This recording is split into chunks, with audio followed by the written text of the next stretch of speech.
आवाज आ रही है सभी को?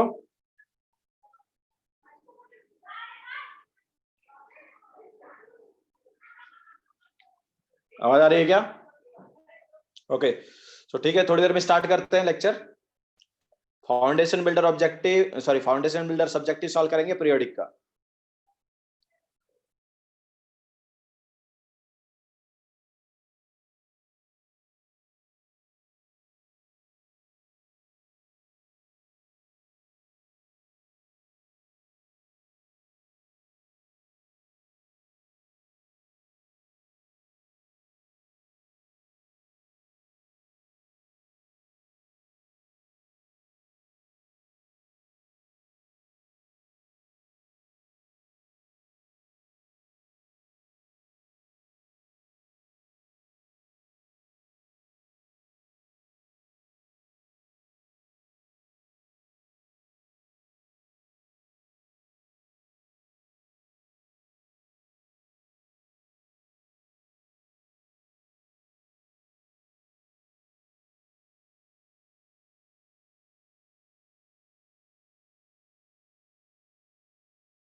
स्टार्ट करें?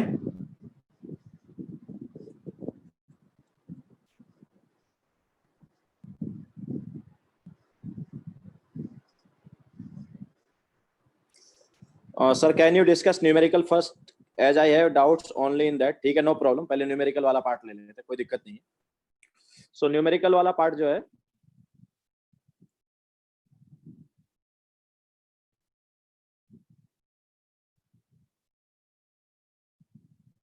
हाँ शुभम बोलो, क्या बोलना चाहते हो, जल्दी बोलो यार।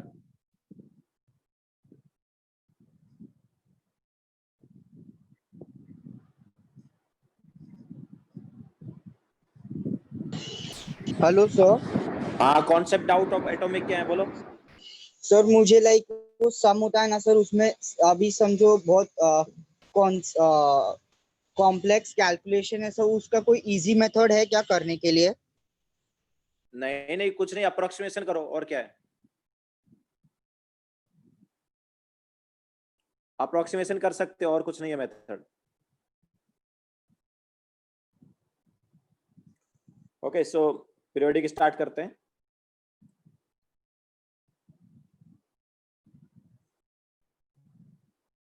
पहले न्यूमेरिकल वाला पार्ट ले लेते, बिकॉज कुछ को बस न्यूमेरिकल में डाउट है, बाकी में नहीं है। सो न्यूमेरिकल अपने पास डायरेक्ट क्वेश्चन नंबर 15 पर है ना। ओके, सो क्वेश्चन नंबर 15 जो है वो क्या है? So you are given Avogadro number of atoms of X. ठीक है, हमारे पास Avogadro number of atoms of X है, मतलब हमारे पास क्या है? 1 मोल ऑफ एक्स है। ओके, 1 मोल ऑफ एक्स है। If half of the atoms of X, मतलब हाफ मोल, टोटल हमारे पास 1 मोल है, तो उनमें से हाफ मोल एक्स के जो एटम्स हैं वो ट्रांसफर करते हैं इलेक्ट्रॉन्स किसको? बाकी हाफ एटम्स को। तो क्या किया है? एक्स ने इलेक्ट्रॉन दे दिया है, तो ये बन गया एक्स पॉजिटिव, और ये जो इलेक्ट्रॉन है किसने एक्सेप्ट कर लिया? ये एक्स, मतलब बाकी हाफ मोल ने एक्सेप्ट कर लिया। ठीक है, तो बन गया एक्स नेगेटिव। तो हमारे पास देखो, अगर ये पूरे पूरे 1 मोल इलेक्ट्रॉन लूज करते तो एनर्जी क्या होती? आयनाइजेशन एनर्जी के इक्वल होती। बट हमारे पास हाफ मोल जो है उन्होंने इलेक्ट्रॉन लूज किया है, सो एनर्जी क्या होगी इस प्रोसेस में? Ionization energy by 2। ठीक है, बिकॉज हाफ मोल इलेक्ट्रॉन, हमारी डेफिनेशन क्या बोलती है? डेफिनेशन के हिसाब से 1 mole electron, sorry 1 mole of isolated gaseous atom से जब इलेक्ट्रॉन निकलते हैं तो जो एनर्जी रिक्वायर्ड होती है उसको आयनाइजेशन एनर्जी बोलते हैं। बट यहाँ पर कितने से निकल रहे हैं? हाफ मोल गैसियस एटम से इलेक्ट्रॉन निकल रहे हैं, ऑब्वियसली ये गैसियस एटम है। ओके, सो हाफ मोल से इलेक्ट्रॉन निकल रहे हैं। ओके, सो एनर्जी कितना रिक्वायर्ड होगा? Ionization energy by 2। अच्छा, इसके साथ साथ what is electron affinity? Electron affinity होता है जब 1 मोल ऑफ गैसियस एटम में हम इलेक्ट्रॉन ऐड करते हैं। तो 1 मोल ऑफ गैसियस एटम में जब इलेक्ट्रॉन ऐड करेंगे, तो यहाँ पर देखो 1 मोल में ऐड नहीं कर रहे हैं, हाफ मोल में ऐड कर रहे हैं। सो 1 मोल में ऐड करते हैं तो electron affinity by 2, half mole में कर रहे हैं तो obviously electron affinity, sorry 1 mole में करते हैं तो इलेक्ट्रॉन एफिनिटी, हाफ मोल में कर रहे हैं तो electron affinity by 2, obviously negative sign होता है, बिकॉज एनर्जी क्या होता है? रिलीज होता है। तो ये दोनों एनर्जी को मिला के कितना एनर्जी है भाई? Ionization energy by 2 minus electron affinity by 2, ये दोनों एनर्जी को मिला के आंसर कितना दिया हुआ उन्होंने? कितनी वैल्यू दी हुई है? 409 दिया हुआ है। Ionization energy by 2 minus electron affinity by 2 is 409 kilojoule. Clear है? ओके, ये इक्वेशन क्लियर है कैसे आई? नाउ अब देखो आगे क्या बोल रहा है? If these X negative ions, ये जो एक्स नेगेटिव आयंस बने थे, if these X negative ions are subsequently converted to X positive, अगर ये एक्स नेगेटिव आयंस को हम एक्स पॉजिटिव में कन्वर्ट करें, ओके चलो करते हैं। तो अभी देखो एक्स नेगेटिव आयंस को एक्स पॉजिटिव में कन्वर्ट कैसे किया जा सकता है? तो पहले तो एक्स नेगेटिव जो है वो क्या, अच्छा एक्स नेगेटिव कितने बने थे? हाफ मोल ही बने थे, याद रखना। ठीक है, सो पहले तो एक्स नेगेटिव जो है वो क्या करेगा? अपना इलेक्ट्रॉन लूज करेगा, ठीक है, और एक्स बना देगा। अच्छा, इस प्रोसेस में कितना एनर्जी होगा यार? X negative gives x plus electron, इसमें कितना एनर्जी होगा? देखो देखो यहां पर एनर्जी क्या हो रहा था? रिलीज हो रहा था, इसलिए हमने नेगेटिव साइन लिया और उसका वैल्यू क्या? Electron affinity by 2। तो अभी हम जस्ट क्या कर रहे हैं? उसका उल्टा रिएक्शन कर रहे हैं, तो उतना ही एनर्जी क्या हो जाएगा? रिक्वायर्ड हो जाएगा जितना इधर क्या हो रहा था? रिलीज हो रहा था। ओके, सो ये जो वैल्यू है ये क्या हो जाएगी? This is electron affinity by 2। Okay, इतनी वैल्यू क्या होगी? रिक्वायर्ड होगी। नाउ अभी फिर हम क्या करेंगे? फिर एक्स से भी हमें इलेक्ट्रॉन लूज करना है, क्योंकि हमें एक्स नेगेटिव को एक्स पॉजिटिव में कन्वर्ट करना है। ओके, सो एक्स नेगेटिव एक्स पॉजिटिव में कन्वर्ट करना है, तो पहले तो एक्स नेगेटिव एक्स में कन्वर्ट हुआ, फिर जो एक्स है वो एक्स पॉजिटिव में कन्वर्ट हुआ। ठीक है, ये किस में कन्वर्ट हुआ? एक्स पॉजिटिव में कन्वर्ट हुआ। तो पहले तो इससे ये बना, ऑब्वियसली एक्स नेगेटिव कितने थे? हाफ मोल थे, तो ये हाफ मोल है ना, तो जो एक्स बना है वो भी हाफ मोल बना होगा, याद रखना। ठीक है, ये भी हाफ मोल आया होगा, और फिर हाफ मोल से एक्स पॉजिटिव बन गया। ठीक है, तो हमारे पास एक्स पॉजिटिव जो है वो भी कितना बन रहा है? हाफ मोल बन रहा है। तो 1 मोल जो है अगर कन्वर्ट होते, या मैं बोल सकता हूँ 1 वोल्ट से अगर इलेक्ट्रॉन निकालते तो आयनेशन एनर्जी बाय मतलब आयनेशन एनर्जी आता, बट 1 वोल्ट से नहीं निकाल रहे हम, कितने से निकाल रहे हैं, हाफ वोल्ट से, तो आयनेशन एनर्जी बाय 2। तो इसके लिए उन्होंने कितनी एनर्जी दी है, electron affinity by 2 plus ionization energy by 2 is equal to कितना दिया है, 733। दोनों को अगर हम सॉल्व करेंगे तो हमें दोनों की वैल्यू मिल जाएगी। ठीक है, दोनों को ऐड कर लो, तो दोनों को अगर तुम ऐड कर लोगे तो यहां से आयनाइजेशन एनर्जी आ जाता है, दोनों को ऐड करके तुम्हें आयनाइजेशन एनर्जी मिल जाएगा, and that is nothing but 733 plus 409। सो ये आयनाइजेशन एनर्जी आ जाएगा, एंड कितना आएगा ये 2411। सो 1142 kilojoule per mole, this is ionization energy. And what about electron affinity, तो वैल्यू सब्स्टिट्यूट कर दोगे तो इलेक्ट्रॉन एफिनिटी भी मिल जाएगा तुम्हें।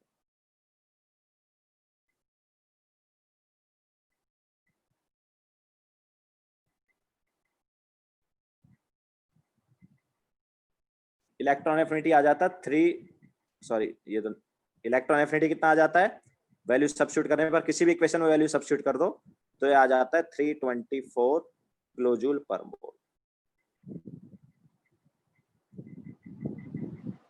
क्लियर है सभी को? सो अपने पास फर्स्ट वाला हो गया। ठीक है, न्यूमेरिकल का फर्स्ट वाला मतलब क्वेश्चन नंबर 15 हो गया है।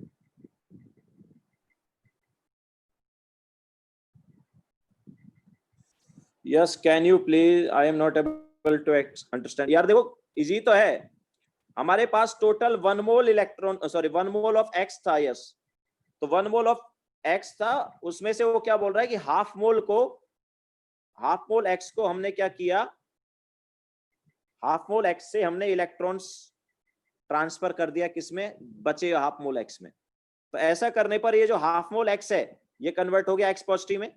इसके अलावा ये जो इलेक्ट्रॉन इससे निकला ये कहां पर गया, दूसरे हाफ मोल ऑफ एक्स के पास गया और वो कन्वर्ट हो गया एक्स नेगेटिव में।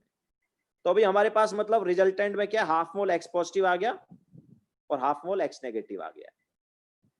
ठीक है, तो अभी पूरा ही पूरा अगर 1 मोल कन्वर्ट होता, 1 मोल इलेक्ट्रॉन मतलब 1 मोल से अगर हम इलेक्ट्रॉन निकालते तो आयनाइजेशन एनर्जी का इक्वल टू एनर्जी रिक्वायर्ड होती, बट हम यहाँ पर क्या है जस्ट हाफ मोल से इलेक्ट्रॉन निकाल रहे हैं तो आयनाइजेशन एनर्जी बाय 2। ऐसे ही इधर देखो, अगर 1 मोल में इलेक्ट्रॉन ऐड कर दे तो इलेक्ट्रॉन एफिनिटी के इक्वल एनर्जी रिलीज होती, लेकिन हम हाफ मोल में ऐड कर रहे हैं इसलिए इलेक्ट्रॉन एफिनिटी बाय 2 इतनी एनर्जी रिलीज हो रही है। दोनों एनर्जी को ऐड करेंगे तो वो उन्होंने वैल्यू दी हुई है 409। ठीक है, उन्होंने बोला है कि जब हाफ मोल ऑफ एक्स से बचे दूसरे हाफ मोल ऑफ एक्स में इलेक्ट्रॉन ट्रांसफर करेंगे तो 409 किलोजूल एनर्जी एडेड होगी। ठीक है, तो ऑब्वियसली दोनों को ऐड कर दिया तो ये है। अब बाद में वो क्या बोल रहा है कि अगर हम जो एक्स नेगेटिव बना था उससे एक्स पॉजिटिव बनाए, तो एक्स नेगेटिव से एक्स पॉजिटिव कैसे बना सकते हैं भाई, तो half mole of x negative बना था तो पहले उससे हम इलेक्ट्रॉन निकाल दें, तो फर्स्ट इलेक्ट्रॉन जो निकालेंगे एक्स नेगेटिव से एक्स में, तो ये बेसिकली हम क्या कर रहे हैं, ये पहले वाली रिएक्शन को रिवर्स कर रहे हैं, ये जो रिएक्शन थी इसको रिवर्स कर रहे हैं एक तरह से। यहां पर हमने एक्स से एक्स नेगेटिव बनाया था, तो एक्स से एक्स नेगेटिव बनाया था तो इसमें क्या हुआ था, एनर्जी एक्स से एक्स नेगेटिव बनाया था तो एनर्जी इसमें रिलीज हुआ था। लेकिन यहाँ पर हम क्या कर रहे हैं, यहाँ पर हम वापस एक्स नेगेटिव से एक्स बना रहे हैं, तो इलेक्ट्रॉन निकल रहा है तो यहाँ पर एनर्जी रिक्वायर्ड होगा तो उतना एनर्जी रिक्वायर्ड होगा जितना वहां पर रिलीज हुआ, मतलब इलेक्ट्रॉन एफिनिटी बाय 2। ठीक है, और फिर हम जो हमारे पास जो एक्स बना है ये एक्स से हम क्या करेंगे, ये एक्स से हम एक्स पॉजिटिव बनाएंगे, तो 1 मोल ऑफ एक्स से बनाते तो आयनाइजेशन एनर्जी का इक्वल एनर्जी रिलीज होता, सॉरी रिक्वायर्ड होता, लेकिन हम हाफ मोल ऑफ एक्स से इलेक्ट्रॉन रिमूव कर रहे हैं तो फिर आयनाइजेशन एनर्जी बाय 2, तो दोनों को ऐड करके हमारे पास वैल्यू ये आनी चाहिए। ठीक है, तो दोनों इक्वेशन को सॉल्व कर लेंगे फर्स्ट एंड सेकंड को, तो ionization energy and electron affinity का वैल्यू आ जाएगा।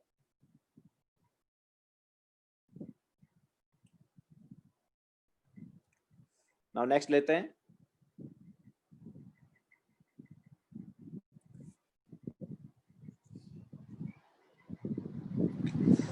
Question number 16।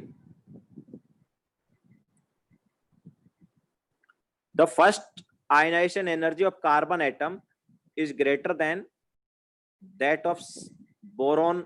अच्छा ये तो न्यूमेरिकल नहीं है तो इसमें बाद में आएंगे, 16 पर बाद में आएंगे, न्यूमेरिकल नहीं है।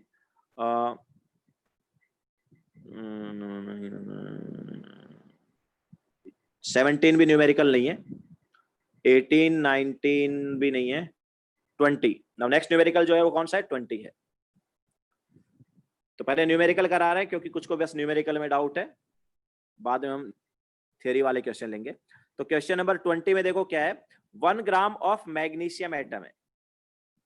क्वेश्चन नंबर 20 में क्या है? 1 gram of magnesium atom. 1 gram of magnesium atom मतलब 1/24 मोल। ठीक है, तो इतना हमारे पास मैग्नीशियम है। वेपर फेस में मतलब गैस में, absorbs 50 kilojoule of energy. Now find the percentage of Mg2 positive in final mixture of Mg2 positive and Mg positive. ठीक है, वो बोल रहा है कि फाइनल मिक्सचर हमारे पास Mg2 positive and Mg positive का ही है। तो फाइनल मिक्सचर अगर Mg2 पॉजिटिव और Mg पॉजिटिव का ही मतलब फाइनल मिक्सचर में Mg है ही नहीं।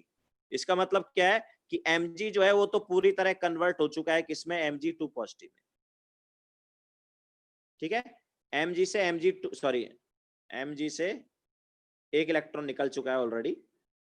ठीक है, तो Mg पूरी तरह Mg पॉजिटिव में कन्वर्ट हो चुका है, मतलब 1/24 मोल से 1/24 मोल ऑफ Mg से 1/24 मोल ऑफ Mg पॉजिटिव बन चुका है।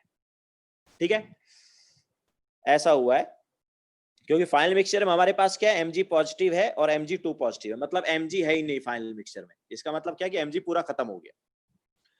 अब देखो वो क्या बोल रहा है कि उस फाइनल मिक्सचर में Mg2 पॉजिटिव, मतलब फाइनल मिक्सचर में Mg2 पॉजिटिव और Mg पॉजिटिव दोनों है, तो उसमें Mg2 पॉजिटिव का परसेंटेज कितना है? मतलब कि Mg2 पॉजिटिव का हमें निकालना है मोल से, एक तरह से कितना बचा हुआ है। तो कैसे निकालेंगे? तो देखो सबसे पहले तो क्या है कि अगर ये 1 मोल पूरा की पूरा, मतलब अगर हमारे पास Mg का 1 मोल होता तो इलेक्ट्रॉन निकालने के लिए जो एनर्जी रिक्वायर्ड होता है उसको हम क्या बोलते हैं? आयनेशन एनर्जी 1 बोलते हैं। लेकिन 1 मोल नहीं है, तो इस स्टेप में कितना एनर्जी रिक्वायर्ड होगा बताओ? 1 मोल के लिए आयनेशन एनर्जी 1 के इक्वल एनर्जी रिक्वायर्ड होता, लेकिन यहाँ पर 1 मोल नहीं है, 1/24 मोल है। तो कितना एनर्जी रिक्वायर्ड होगा? 1/24 इंटू कितना दिया है? आयनेशन एनर्जी 1 कितना दिया है? 740 दिया है। आयनेशन एनर्जी 1 कितना दिया है? 740 दिया है। ओके, तो ये हमारे पास आयनेशन एनर्जी 1 हो गया। तो अगर पूरा ही पूरा 1 मोल कन्वर्ट होता तो 740, लेकिन हमारे पास 1 मोल नहीं है। कितना है? 1/24 मोल है, तो उसके करस्पॉन्डिंग कितना एनर्जी हुआ? 1/24 इंटू 740। ठीक है, अच्छा, इसके अलावा Mg पॉजिटिव जो है, अब ये जो Mg पॉजिटिव बना है ये कन्वर्ट हो रहा है Mg2 पॉजिटिव में, लेकिन Mg पॉजिटिव जो बना है वो पूरा ही पूरा Mg2 पॉजिटिव में कन्वर्ट नहीं हुआ। या मैं बोल सकता हूं Mg पॉजिटिव से, मतलब जितने भी मोल्स हमारे पास Mg पॉजिटिव थे, उन ऐसा नहीं कि सबसे इलेक्ट्रॉन निकल गया। कुछ Mg पॉजिटिव से इलेक्ट्रॉन निकला, कुछ से नहीं निकला। तो हमारे पास क्यों नहीं निकला? क्योंकि फाइनल मिक्सचर में अगर हमारे पास सारे Mg पॉजिटिव से इलेक्ट्रॉन निकल गए होते तो फाइनल मिक्सचर में जस्ट Mg2 पॉजिटिव होता। बट क्वेश्चन में क्या दिया है कि फाइनल मिक्सचर में क्या हमारे पास Mg2 पॉजिटिव और Mg पॉजिटिव दोनों है, मतलब ये भी रहेगा और ये भी रहेगा। ठीक है, तो अभी क्या है, Mg पॉजिटिव कुछ रिएक्ट हुआ होगा या इसके कुछ मोल्स रिएक्ट हुए हैं, कुछ बच गए। तो हमारे पास टोटल कितना बना था? Mg पॉजिटिव 1/24 बना था। मान लो 1/24 में से जस्ट x मोल रिएक्ट हुए। कितने मोल्स रिएक्ट हुए? x, या हम बोल सकते हैं x मोल ही कन्वर्ट हुए। तो इसके हमारे पास जस्ट कितने बने? x मोल बने। Okay, 1/24 moles of Mg positive में से जस्ट x मोल्स जो हैं वो Mg2 पॉजिटिव के क्या हुए हैं? बने हैं। अब देखो क्या है, अगर ये 1 मोल होता, मतलब यहां पर क्या है, अगर 1 मोल से हम इलेक्ट्रॉन निकालते तो कितना एनर्जी लगता? आयनेशन एनर्जी 2 के इक्वल लगता। लेकिन 1 मोल से नहीं निकाल रहे हम, जस्ट x मोल रिएक्ट हुए। यहाँ पर 1 मोल रिएक्ट नहीं हुए, कितने मोल रिएक्ट हुए? x मोल ही रिएक्ट हुए। तो कितना लगेगा इस स्टेप में एनर्जी? तो एनर्जी रिक्वायर्ड,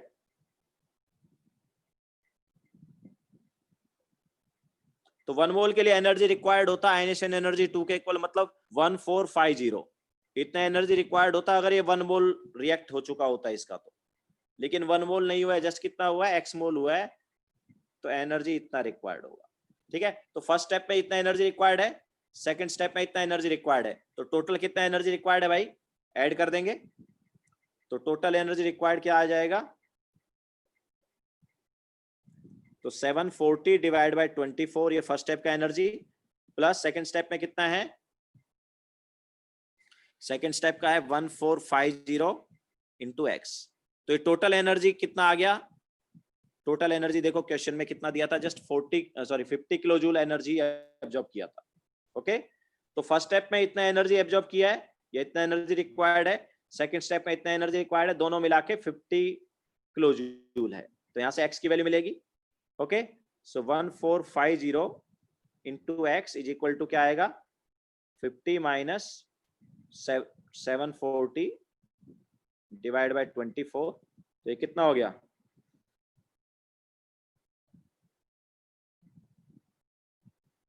1200 माइनस 740 हो गया ना, divide by 24,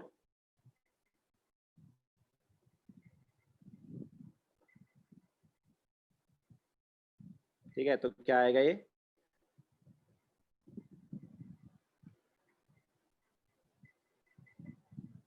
this is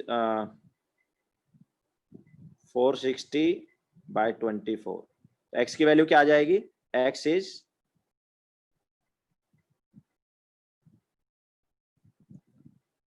460 by 24 divide by 1450। So ये एक्स आ गया। अब हमें क्या निकालना है, हमें क्वेश्चन में चाहिए percentage of mg2 positive. So what is percentage of mg2 positive, mg2 positive के moles divide by total moles. तो mg2 पॉजिटिव के मोल्स x हैं, डिवाइड बाय टोटल मोल्स कितने हैं भाई, टोटल मोल्स कितने हैं, टोटल मोल है 1/24 है ना। दोनों के मोल्स अगर तुम ऐड करोगे, इसके x मोल्स, इसके 1/24 माइनस x मोल्स, तो टोटल मोल्स कितने हैं 1/24। ओके, सो 1/24, तो ये हमारे पास आंसर आ जाएगा जो भी है। Okay, Rakesh Mishra, FV already discuss हो चुका है पीरियोडिक का, हम एफबीएस डिस्कस कर रहे हैं। अब जब एफबीएस हो जाएगा तो तुम्हारा डाउट अगर टाइम बचेगा तो ले लेंगे।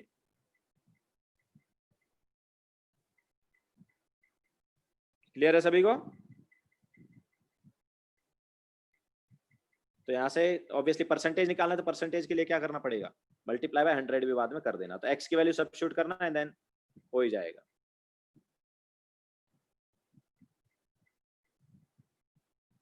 ओके,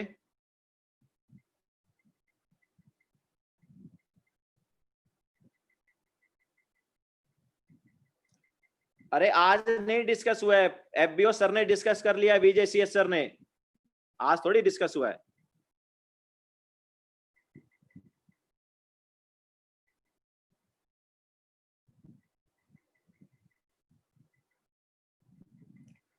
ठीक है, now आगे चलते हैं।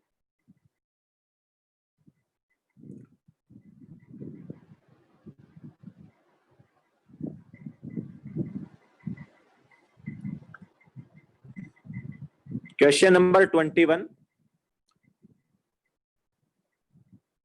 हाँ राकेश, कोई बात नहीं, मैं फिर रिकॉर्डिंग सेंड कर दूंगा तुम्हें।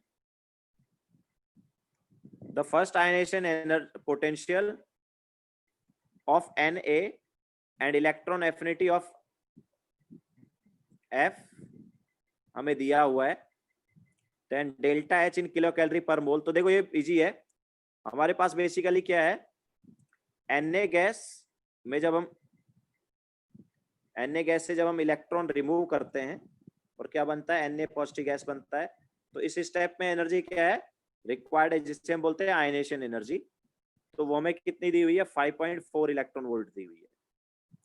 इसके अलावा F में जब इलेक्ट्रॉन हम ऐड करेंगे तो उससे बनेगा F नेगेटिव, और इस स्टेप में एनर्जी क्या है रिलीज होगा, और वो कितना एनर्जी है, वो एनर्जी है माइनस, इलेक्ट्रॉन एफिनिटी 3.4 दिया, मतलब कितना एनर्जी रिलीज हुआ है, -3.4।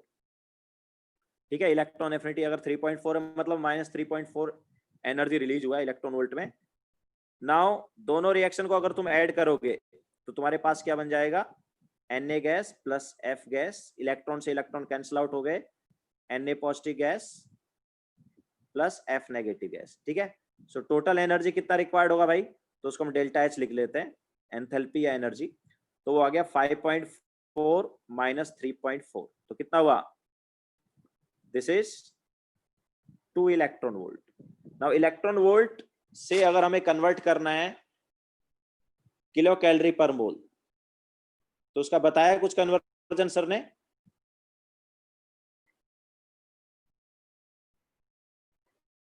कन्वर्जन बताया है क्या?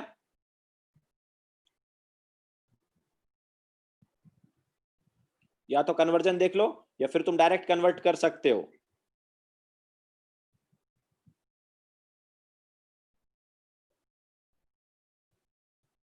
ठीक है, कैसे कन्वर्ट करोगे देखो,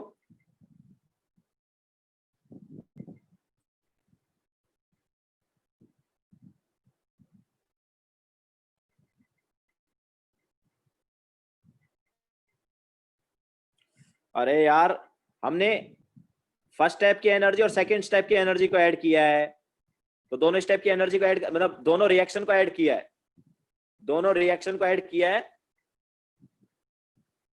ठीक है। तो ये रिएक्शन आ गया।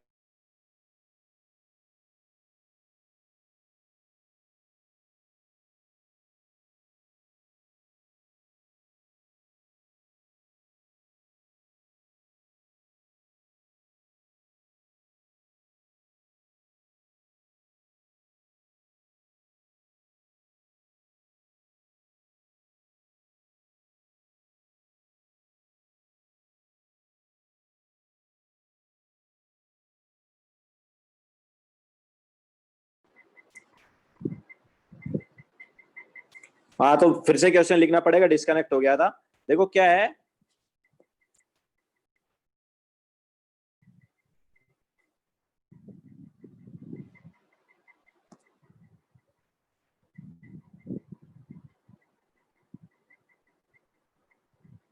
कुछ स्लाइड्स का ले लिया था, कुछ का नहीं लिया था, कोई बात नहीं, कर देंगे। तो हाँ तो हम क्या बोल रहे थे कि हाँ Na जो है उससे हमने जब इलेक्ट्रॉन निकाला तो Na पॉजिटिव बना, ठीक है। इससे जब इलेक्ट्रॉन निकाला तो क्या बना, Na पॉजिटिव बना। और इस स्टेप में जो एनर्जी रिक्वायर्ड है उस एनर्जी को हम बोलेंगे 5.4 electron volt, that is nothing but ionization energy. And इसी टाइप से F ने क्या किया, इलेक्ट्रॉन एक्सेप्ट किया। तो इस स्टेप में एनर्जी रिक्वायर्ड थी, और दूसरा जो स्टेप है उसमें एनर्जी रिलीज हुआ है, और इस स्टेप में जो एनर्जी है वो कितना है, -3.4 इलेक्ट्रॉन। तो पहले स्टेप में 5.4 एनर्जी रिक्वायर्ड है, दूसरे में मतलब 3.4 रिलीज हो रहा है, तो ओवरऑल एनर्जी कितना रिक्वायर्ड है, ऐड तो कर ही सकते हो ना। पहले स्टेप में कितनी एनर्जी रिक्वायर्ड है वो पता है, दूसरे स्टेप में कितनी एनर्जी रिलीज हो रही है वो पता है, तो टोटल एनर्जी कितना रिक्वायर्ड है पता चल गया ना।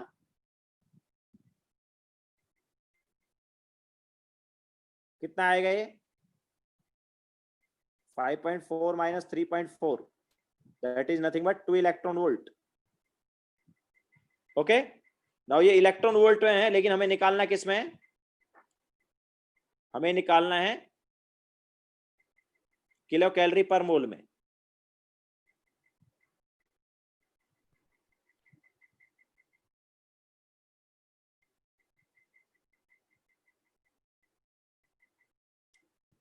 तो कन्वर्जन पता है क्या, या कन्वर्ट करें?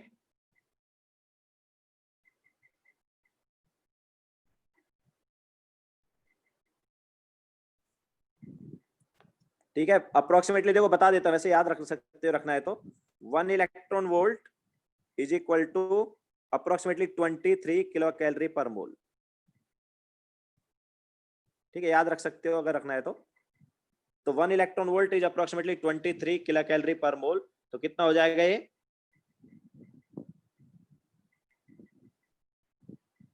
This is nothing but 46 kilo calorie पर मोल।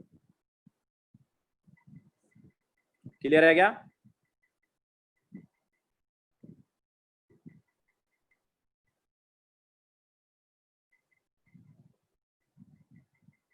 ओके, सो ये था question number 21.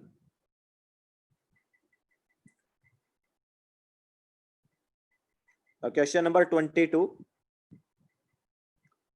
How many fluorine atoms will be ionized by the energy released from this process? तो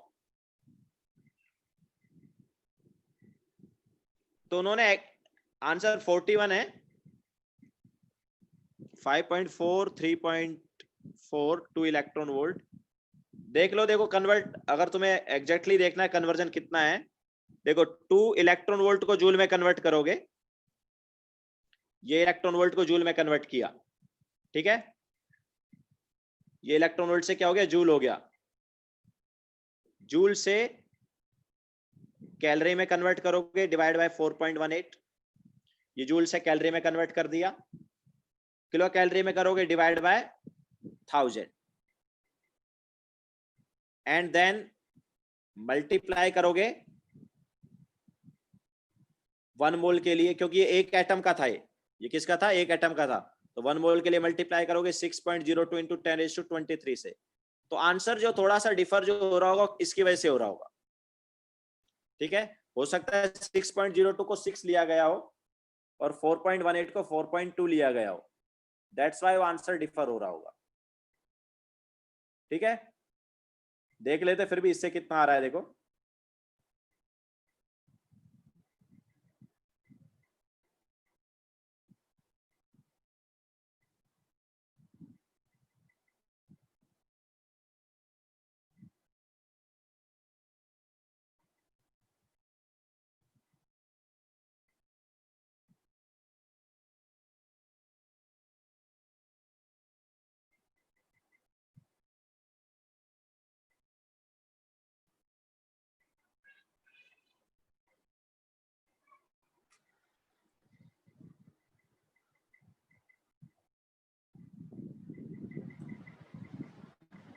46 आ रहा है भाई, मेरा जो वैल्यू आया वो आया 46.0, मतलब वहां पर क्या लिया गया है, ये 4.18 जो है ना, इसको 4.2 ले लिया होगा मोस्टली, और 6.02 को 6 लिया होगा, इसलिए आंसर वो डिफर किया है, ठीक है. आंसर डिफर करने का रीजन क्या है, 4.18 को 4.2 लिया होगा और 6.02 को 6 लिया होगा. चलो आगे चलते हैं.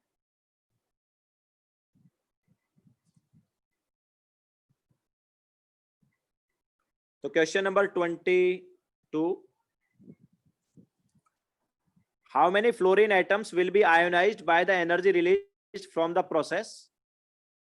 कौन सा प्रोसेस है, Cl plus electron gives Cl negative.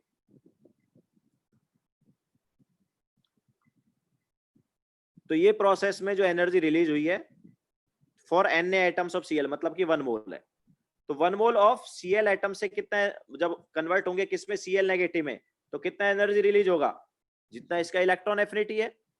Okay, सो इसका एनर्जी रिलीज कितना है, जितना इलेक्ट्रॉन एफिनिटी है इसका, मतलब कि 328 किलो जूल पर मोल, इतना हीट रिलीज हुआ है जब हमारे पास 1 मोल ऑफ Cl कन्वर्ट हुआ Cl नेगेटिव में. अब ये एनर्जी जो है ये यूज होगी फ्लोरीन को आयनाइज करने में, तो फ्लोरीन जो है वो आयनाइज जब होगा,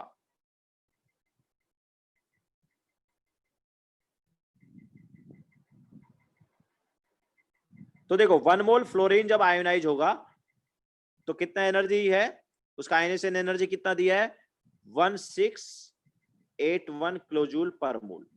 तो 1 मोल को आयनाइज करने में, या मैं बोल सकता हूं कि 1 मोल से इलेक्ट्रॉन निकालने के लिए कितना एनर्जी रिक्वायर्ड है, 1681, ठीक है, दिस इज आयनाइजेशन एनर्जी. तो इतना एनर्जी जब देते हैं 1681 किलोजूल जब एनर्जी देते हैं, तो 1 मोल फ्लोरीन जो है वो आयनाइज हो जाता है, या हम बोल सकते हैं कि 1 मोल से इलेक्ट्रॉन निकल जाते हैं.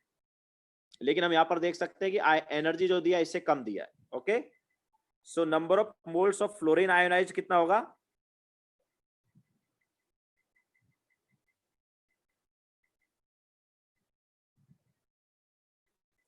तो number of moles of fluorine ionized हो जाएगा 328 डिवाइड बाय 1681. ओके, इतना मोल ही आयनाइज्ड होगा। तो इतने मोल्स हो गए। अगर एटम्स निकालने तो मल्टीप्लाई बाय क्या कर दोगे, Na कर दोगे। ठीक है, इतने एटम्स जो है फ्लोरीन के वही आयोनाइज्ड होंगे। अगर 1681 किलोजूल दे देते तो 1 मोल आयनाइज हो जाता, लेकिन हम बहुत कम एनर्जी दे रहे हैं। हम कितना दे रहे हैं, हम दे रहे हैं 328 किलोजूल। क्लियर है सभी को? सो ये न्यूमेरिकल वाला पार्ट हो गया है। कुछ लोग बोल रहे थे सर न्यूमेरिकल में ही डाउट है, इसलिए पहले न्यूमेरिकल करा दो, तो न्यूमेरिकल वाला करा दिया है। अब हम स्टार्टिंग से कराते हैं एफबीएस, जो बचा हुआ पार्ट है वो।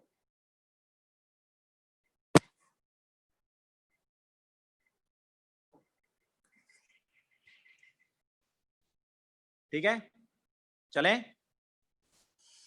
तो क्वेश्चन नंबर 1 है, Mn2O7 is acidic oxide Y. तो देखो Mn2O7 आगे पता नहीं सर ने तुम्हें कराया कि नहीं कराया है, ये आगे वैसे बताया जाएगा। यहां पर Mn का जो ऑक्सीडेशन स्टेट है वो +7 है। ठीक है, और याद रखना oxides with higher OS are acidic. Higher oxidation state के जो ऑक्साइड्स होते हैं वो क्या होते हैं, एसिडिक होते हैं। ओके, तो ये हो गया। देन इसके बाद next question, why Ag is noble metal and K is highly reactive metal. तो देखो K हाईली रिएक्टिव मेटल क्यों है, because of ionization energy. Okay, ionization energy of K जो है it is very very less than ionization energy of Ag। ionization energy of Ag ज्यादा होता है और ionization energy of K जो है वो क्या होता है, कम होता है। तो ऑब्वियसली K से इलेक्ट्रॉन निकालना क्या रहेगा, इजी रहेगा। ठीक है, नाउ इसके बाद next question, question number 3, the formation of F negative from F is exothermic. Correct है, F से जब हम F नेगेटिव बनाते हैं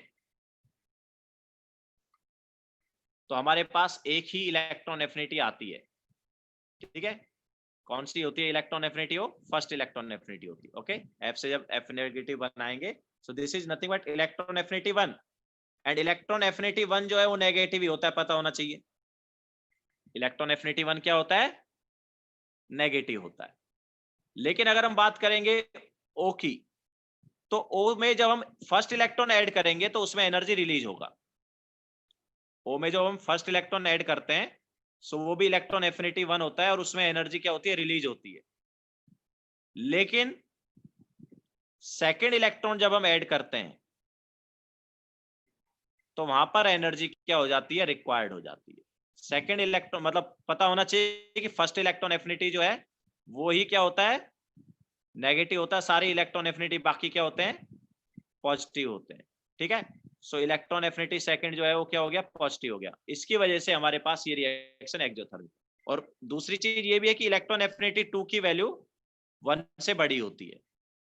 ठीक है, तो मतलब सेकंड स्टेप में जो एनर्जी रिक्वायर्ड है वो फर्स्ट स्टेप की एनर्जी से ज्यादा है। दैट्स व्हाई ओवरऑल एनर्जी क्या होगी, रिक्वायर्ड होगी। तो इसलिए फ्लोरीन से जब F नेगेटिव बनाएंगे तो एनर्जी रिलीज होता है, मतलब एक्सोथर्मिक है। लेकिन ऑक्सीजन से जब हम O2 नेगेटिव बनाएंगे, ऑक्सीजन से क्या बनाएंगे, O2 नेगेटिव, तो एनर्जी रिक्वायर्ड होगा। क्लियर है? नाउ नेक्स्ट क्वेश्चन,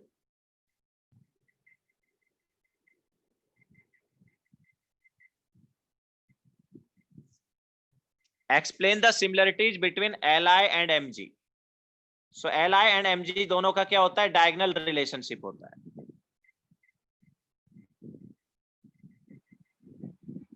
ठीक है, दोनों के बीच में काफी ज्यादा सिमिलरिटीज होती हैं जो आगे तुम एस ब्लॉक एलिमेंट चैप्टर में पढ़ लोगे। जैसे एग्जांपल अगर ले तो मतलब अभी तो तुम्हें काफी उसके बारे में नॉलेज ही नहीं है, बट जैसे अगर हम देखें तो Li एंड Mg के ऑक्साइड एंड हाइड्रोक्साइड जो हैं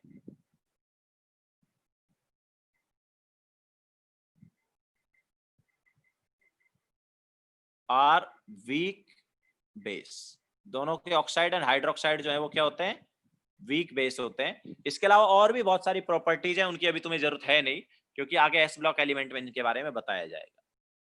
ठीक है, अभी इतना ही लिख देते हैं, और भी काफी प्रॉपर्टीज आएंगी। Then question number 5, while TL shows monovalency significantly whereas Ba and boron and aluminum trivalent, तो तुम्हें सभी को पता होना चाहिए इनर्ट पेयर इफेक्ट जो है उसकी वजह से ऐसा होता था।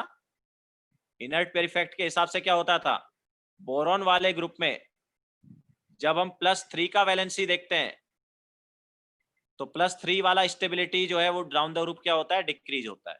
ओके, +3 का जो स्टेबिलिटी है डाउन द ग्रुप क्या होता है, डिक्रीज होता है।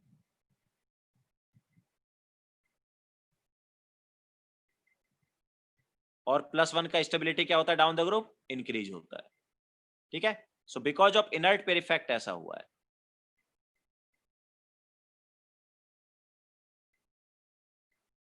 क्लियर है सभी को? So this is question number 5।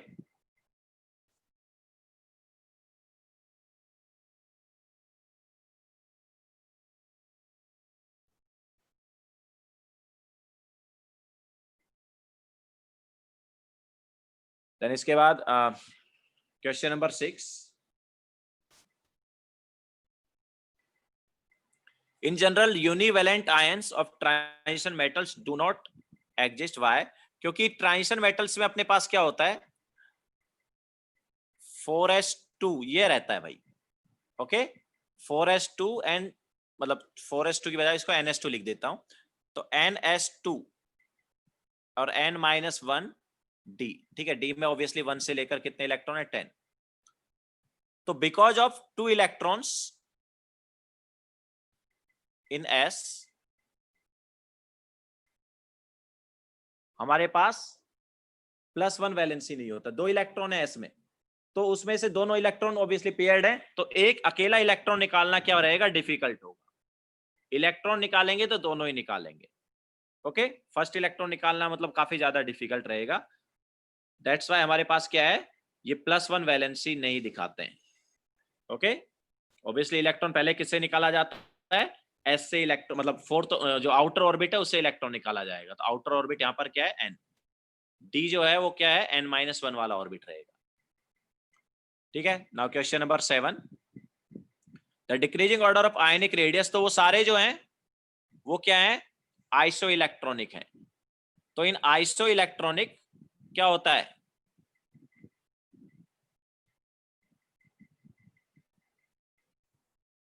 Iso electronic में जैसे जैसे प्रोटॉन बढ़ते हैं अट्रैक्शन बढ़ता है ना, मतलब साइज डिक्रीज होता है।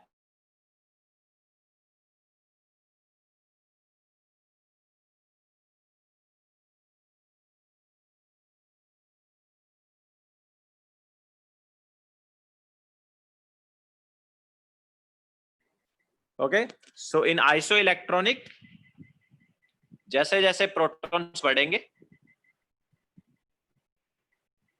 अट्रैक्शन बढ़ेगा, और अट्रैक्शन बढ़ेगा तो साइज क्या होगा, डिक्रीज होगा, क्योंकि नंबर ऑफ इलेक्ट्रॉन्स क्या है, सेम है। ओके, सो ये वहां पर इसका रीजन रहा।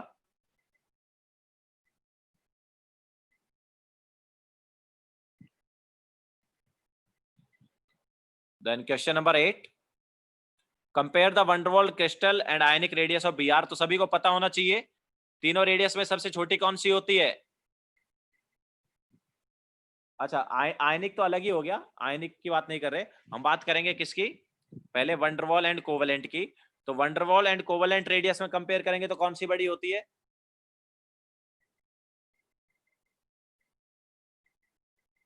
वंडरवॉल और कोवेलेंट रेडियस में कौन सा बड़ा होता है,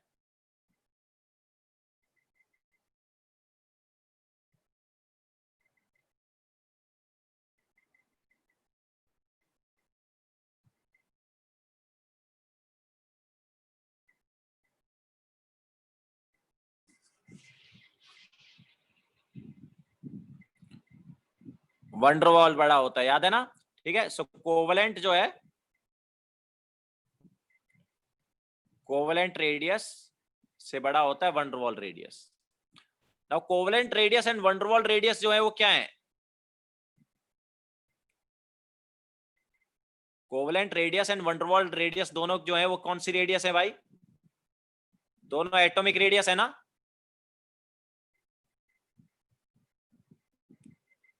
दोनों जो है वो क्या है? Atomic radius. ठीक है, इसके अलावा तुम्हें एक और चीज पता होना चाहिए कि रेडियस ऑफ एटम से बड़ा होता है रेडियस ऑफ एनायन। याद है कि नहीं है? रेडियस ऑफ एटम से बड़ा होता है रेडियस ऑफ एनायन। क्यों? क्योंकि नंबर ऑफ इलेक्ट्रॉन्स बढ़ गए बट प्रोटॉन उतने ही रहे। इलेक्ट्रॉन्स बढ़ गए, प्रोटॉन उतने ही रहे, तो अट्रैक्शन कम हो गया, अट्रैक्शन कम हो गया तो साइज बढ़ गया। तो तीनों में क्या कंपैरिजन होगा भाई? तो सबसे छोटा कोवलेंट हो गया, कोवलेंट कौन सा है? सेकंड वाला। ठीक है, उससे बड़ा कौन सा हो गया? उससे बड़ा हो गया वंडरवॉल। वंडरवॉल कौन सा है? फर्स्ट वाला। और सबसे बड़ा कौन सा हो गया? सबसे बड़ा मतलब एनाइन हो गया, एनाइन मतलब आयनिक रेडियस। तो ये हो गया थर्ड वाला। ठीक है, सो ये ऑर्डर रहेगा तीनों में।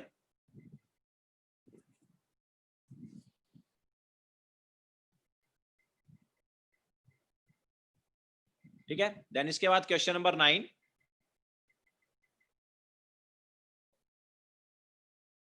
अरे यार, ब्रोमीन कैटायन थोड़ी बनाता है यार, ब्रोमीन तो एनाइन ही बनाता है ना।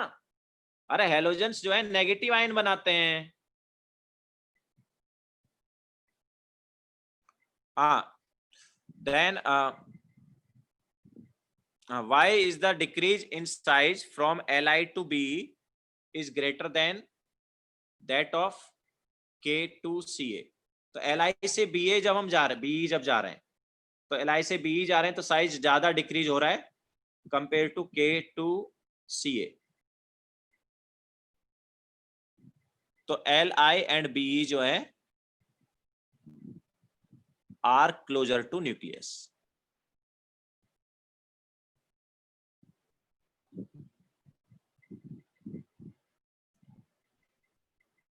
तो उनमें जेड इफेक्टिव का ज्यादा फर्क पड़ेगा। जेड इफेक्टिव हमें पता है लेफ्ट टू राइट क्या होता है, जेड इफेक्टिव बढ़ता है। तो Z effective left to right बढ़ता है तो उसके बढ़ने का जो इफेक्ट है उसकी वजह से ज्यादा फर्क कहां पर पड़ेगा?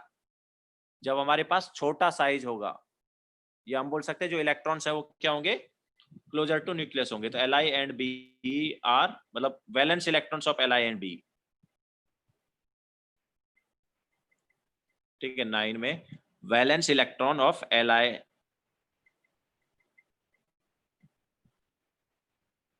Valence electrons of Li and Be are closer to nucleus.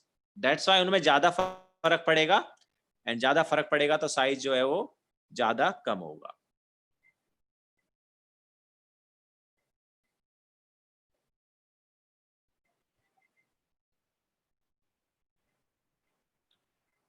Then इसके बाद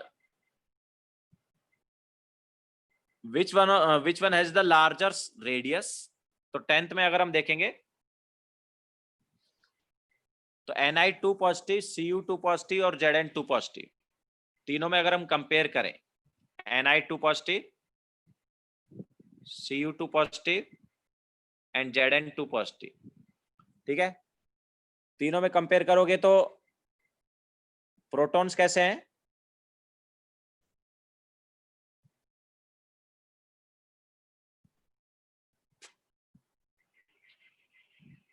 कितने मतलब जेड कितना है तीनों का? जेड अगर हम देखेंगे तो Ni का कितना है? 28, Cu का कितना है? 29 एंड Zn का कितना है? 30। इसके अलावा इलेक्ट्रॉन्स अगर हम देखेंगे तो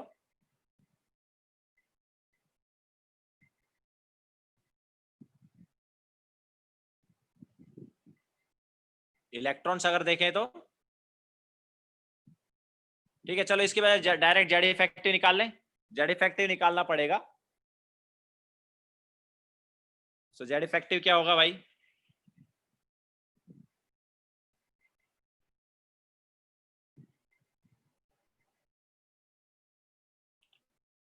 कॉन्फ़िगरेशन क्या है? Configuration is 4s0 3d10। मतलब क्या कॉन्फ़िगरेशन हो गया इसका? इसका हो गया 1s2 2s2 2p6 3s2 3p6 and 3d8। Cu2 positive का कॉन्फ़िगरेशन क्या है? 1s2 2s2 2p6 3s2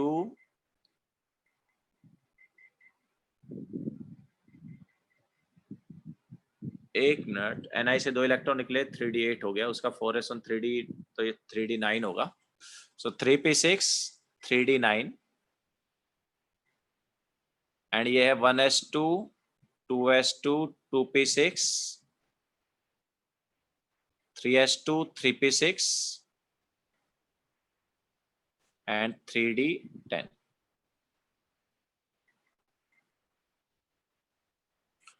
तो जेड इफेक्टिव निकालो तीनों में। Ni2 जेड इफेक्टिव निकालना आता है ना?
वैसे इफेक्ट नहीं भी करोगे तो वो सेम अपने पास वही रहता है। अगर नहीं हो रहा है तो अपने पास डायरेक्ट वो है, जो याद है, जो इनके न्यूट्रल एटम में हुआ करता था। लेफ्ट टू राइट जब हम साइज देखते थे तो क्या होता था? साइज डिक्रीज होता था ना।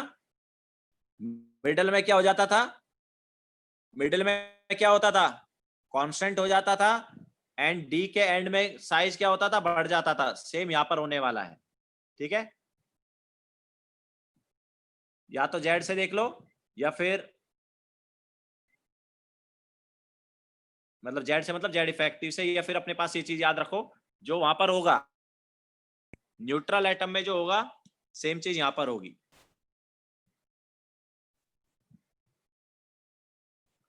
तो फर्स्ट वाला पार्ट ये है, सेकंड वाला पार्ट क्या है? साइज जो है वो क्या होगा? बढ़ेगा। जैसे न्यूट्रल एटम में NiCu में Zn में क्या होता है? साइज बढ़ जाता है ना। वैसे ही उनके आयनिक रेडियस में भी साइज क्या होगा? बढ़ेगा। ठीक है, 10th वाले का सेकंड में क्या है? आइसो इलेक्ट्रॉनिक है सेकंड वाला, तो वो तो बहुत ईजी है। आइसो इलेक्ट्रॉनिक में क्या होता है? F negative. अच्छा, सेकंड में आइसो इलेक्ट्रॉनिक की अगर हम बात करेंगे तो F नेगेटिव और Na पॉजिटिव, इन दोनों में तो तुम कंपेयर कर सकते हो बिकॉज वो आइसो इलेक्ट्रॉनिक है। ओके, F नेगेटिव और Na पॉजिटिव में कंपेयर कर सकते हो। तो दोनों में से बड़ा कौन है? अच्छा, निकालना क्या था एक्चुअली? कुछ और निकालना है क्या?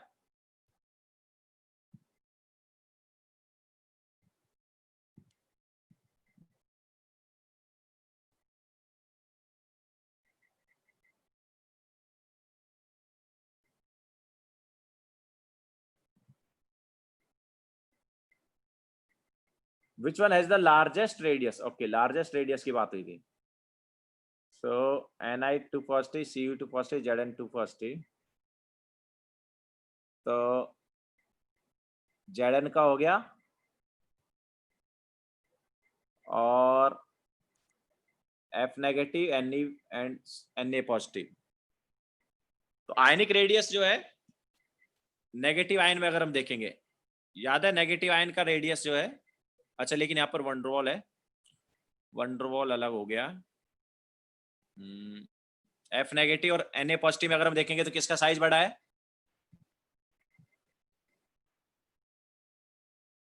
F नेगेटिव और Na पॉजिटिव में आइसो इलेक्ट्रॉनिक के लिए जैसे जैसे Z बढ़ता है,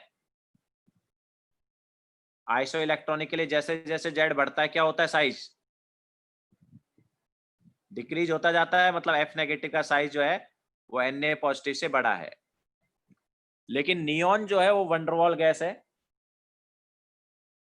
नियॉन क्या है? वंडरवॉल, बट उसका जो साइज है वो अगर हम देखेंगे तो देखो क्या है, F नेगेटिव से छोटा ही रहेगा, हाँ Na पॉजिटिव से बड़ा होगा। तो एक्चुअली वहां पर ऑर्डर जो है ये रहेगा, Na पॉजिटिव का सबसे छोटा होगा और F नेगेटिव का सबसे बड़ा साइज होगा।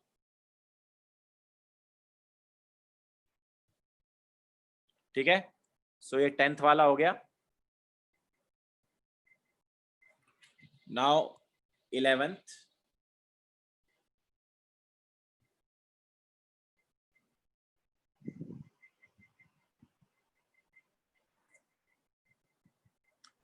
the first ionization potential of Na is same as the electron affinity of Na positive. First ionization एन पोटेंशियल मतलब आयनेशन एनर्जी ऑफ Na, मतलब हम क्या बोल रहे हैं कि Na से इलेक्ट्रॉन निकला, तो इस वाले स्टेप में एनर्जी रिक्वायर्ड हुआ जिसे हम क्या बोलेंगे? Ionization energy of Na। लेकिन अगर इसी रिएक्शन को हम रिवर्स कर दें, इसी रिएक्शन को रिवर्स कर दें,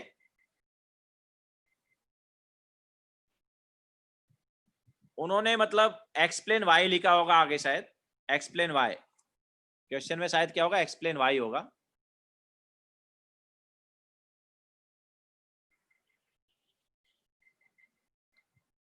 तो Na पॉजिटिव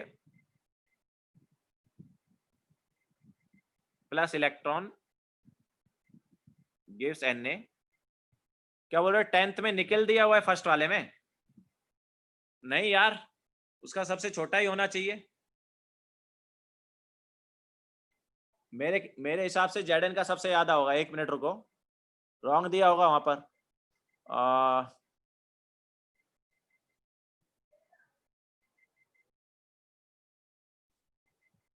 रॉन्ग दिया, पीछे रॉन्ग दिया है। Ni2 पॉजिटिव छोटा होता है।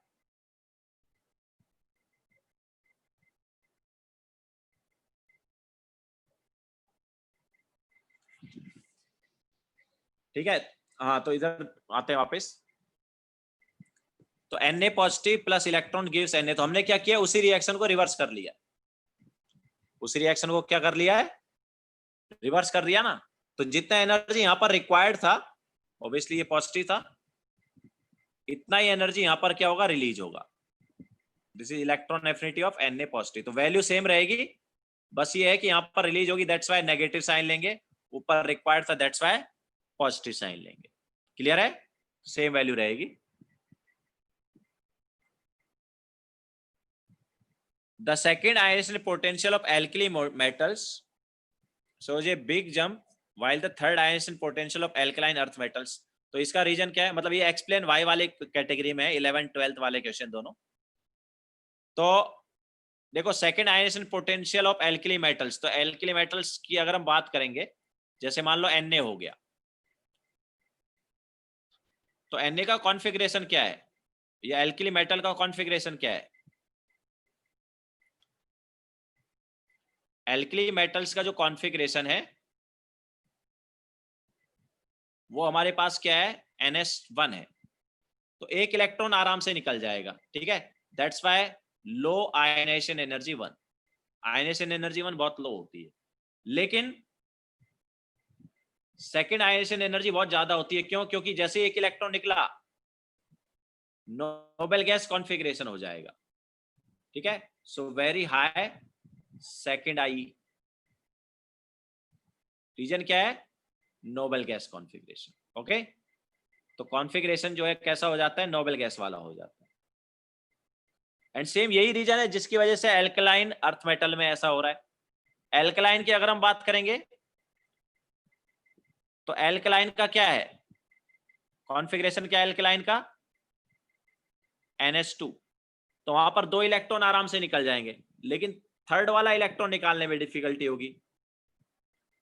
ओके, सो वहां पर थर्ड आयनेशन एनर्जी जो है वो बहुत ज्यादा है, बिकॉज 2 इलेक्ट्रॉन निकालने के बाद वो भी क्या बन गया है? नोबल गैस जैसा बन गया है। ओके, सो नोबल गैस कॉन्फ़िगरेशन रीजन है दोनों में। एल्कली मेटल्स में 1 इलेक्ट्रॉन निकालने के बाद कॉन्फ़िगरेशन नोबल गैस जैसा हो रहा है, और एल्कलाइन अर्थ मेटल्स में 2 इलेक्ट्रॉन निकालने के बाद कॉन्फ़िगरेशन नोबल गैस जैसा हो रहा है। Okay,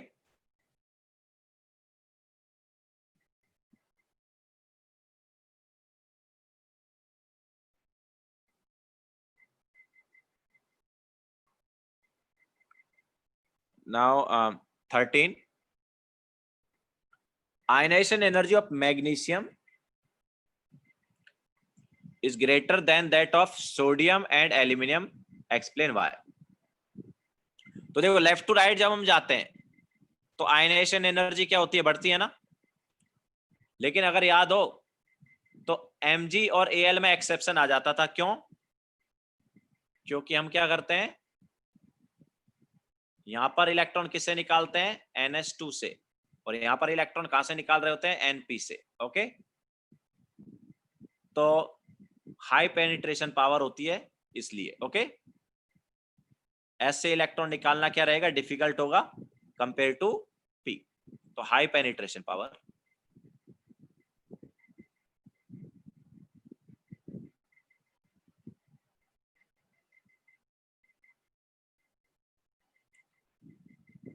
Now question number 14, ionization potential of post lanthanides AgAu have higher value down the group, explain why। क्या बोल रहा है? 1 minute.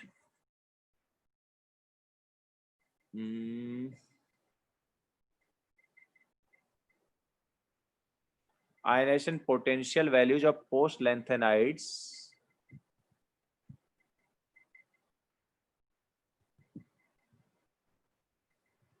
AgAu has higher length। अरे मतलब ये बोल रहा है कि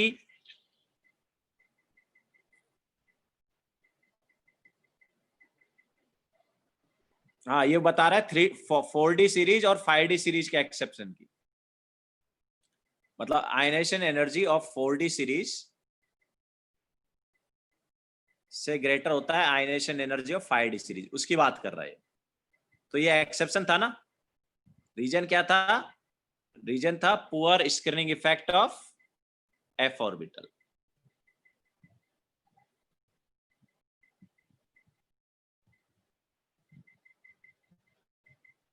तो poor screening effect of f orbital था, जिसकी वजह से क्या होता था?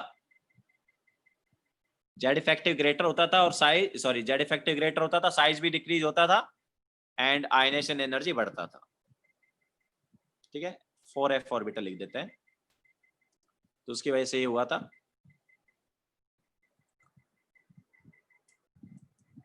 देन 15 वाला हो चुका है, व्हाट अबाउट 16? हाँ, लेंथेनाइड कॉन्ट्रैक्शन वाला ही।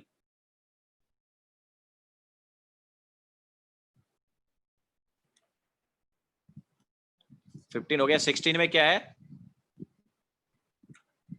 The first ionization energy of carbon atom is greater than that of boron atom, where second ionization energy of boron is greater than. तो देखो यहाँ पर कॉन्फ़िगरेशन देख लो। अगर बोरॉन से कम कार्बन में गए, बोरॉन का है 1s2 2s1, और कार्बन का है 15 करा चुके हैं। क्लासिक के स्टार्टिंग में 15 ही कराया था ना। बोरॉन का 1s2 2s1 एंड कार्बन का 1s2 2s2। तो obviously ionization energy of boron is less than carbon. ठीक है, बोरॉन से ज्यादा कार्बन का।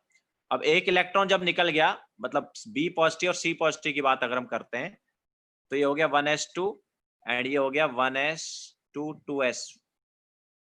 एक मिनट रॉन्ग लिख लिया थोड़ा सा, sorry. This is 2s2 2p1 and this is 2s2 2p2। ठीक है। सो अभी बी पॉजिटिव मतलब लेफ्ट टू राइट जाएंगे तो आयनाइजेशन एनर्जी बढ़ रहा था, दैट्स व्हाई बोरॉन से ज्यादा कार्बन का था। लेकिन जब एक इलेक्ट्रॉन निकल गया तो बी पॉजिटिव बचा 2s2 एंड कार्बन बचा 2s2 2p1 एक इलेक्ट्रॉन निकालने के बाद। ऑब्वियसली वो बी पॉजिटिव सी पॉजिटिव हो गए। अब देखो इलेक्ट्रॉन निकालना किससे डिफिकल्ट है, 2s2 से कि 2s2 2p1 से? जैसा ऑलरेडी हमने बताया है पेनिट्रेशन पावर थोड़ी देर पहले लास्ट वाले में यही था ना कि एस से इलेक्ट्रॉन निकालना क्या रहता है, डिफिकल्ट होता है कंपेयर टू पी। ठीक है। So ionization energy of B positive is greater than क्या हो गया, C positive. That is nothing but second ionization energy of B. ठीक है। बी पॉजिटिव से इलेक्ट्रॉन निकालना मतलब second ionization energy of B, और सी पॉजिटिव से इलेक्ट्रॉन निकालना मतलब second ionization energy of C. तो बी का सेकेंड आयनाइजेशन एनर्जी कार्बन से ज्यादा है।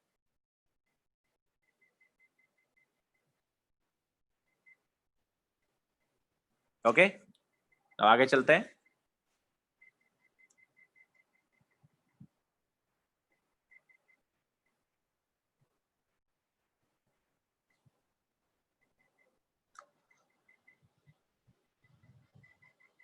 तो question number 17, there is a big jump from 1.8 megajoule to 15.3 megajoule।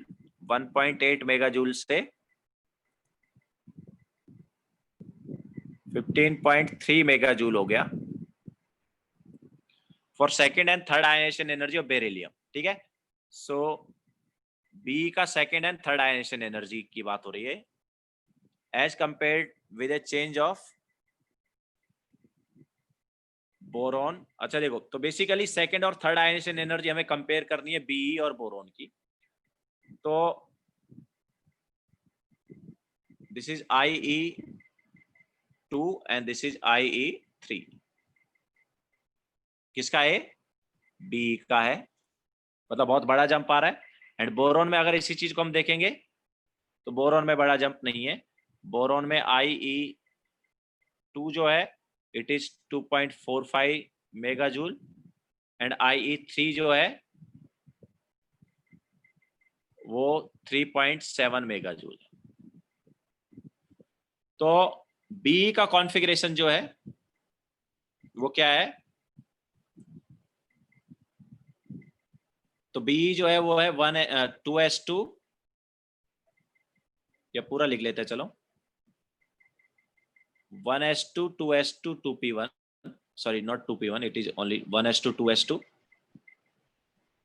And boron का कॉन्फ़िगरेशन क्या है, 1s2 2s2 2p1। ठीक है। सो फर्स्ट इलेक्ट्रॉन जब हम निकाल लेंगे यहां पर तो s से निकलेगा इधर और इधर p से निकलेगा। तो ऑब्वियसली पहली आयनाइजेशन एनर्जी तो बी की ज्यादा। फिर एक इलेक्ट्रॉन निकल गया तो एक इलेक्ट्रॉन निकलने के बाद में बी जो है वो क्या बना, 1s2 2s1 बना, और बोरॉन क्या बना, 1s2 2s2।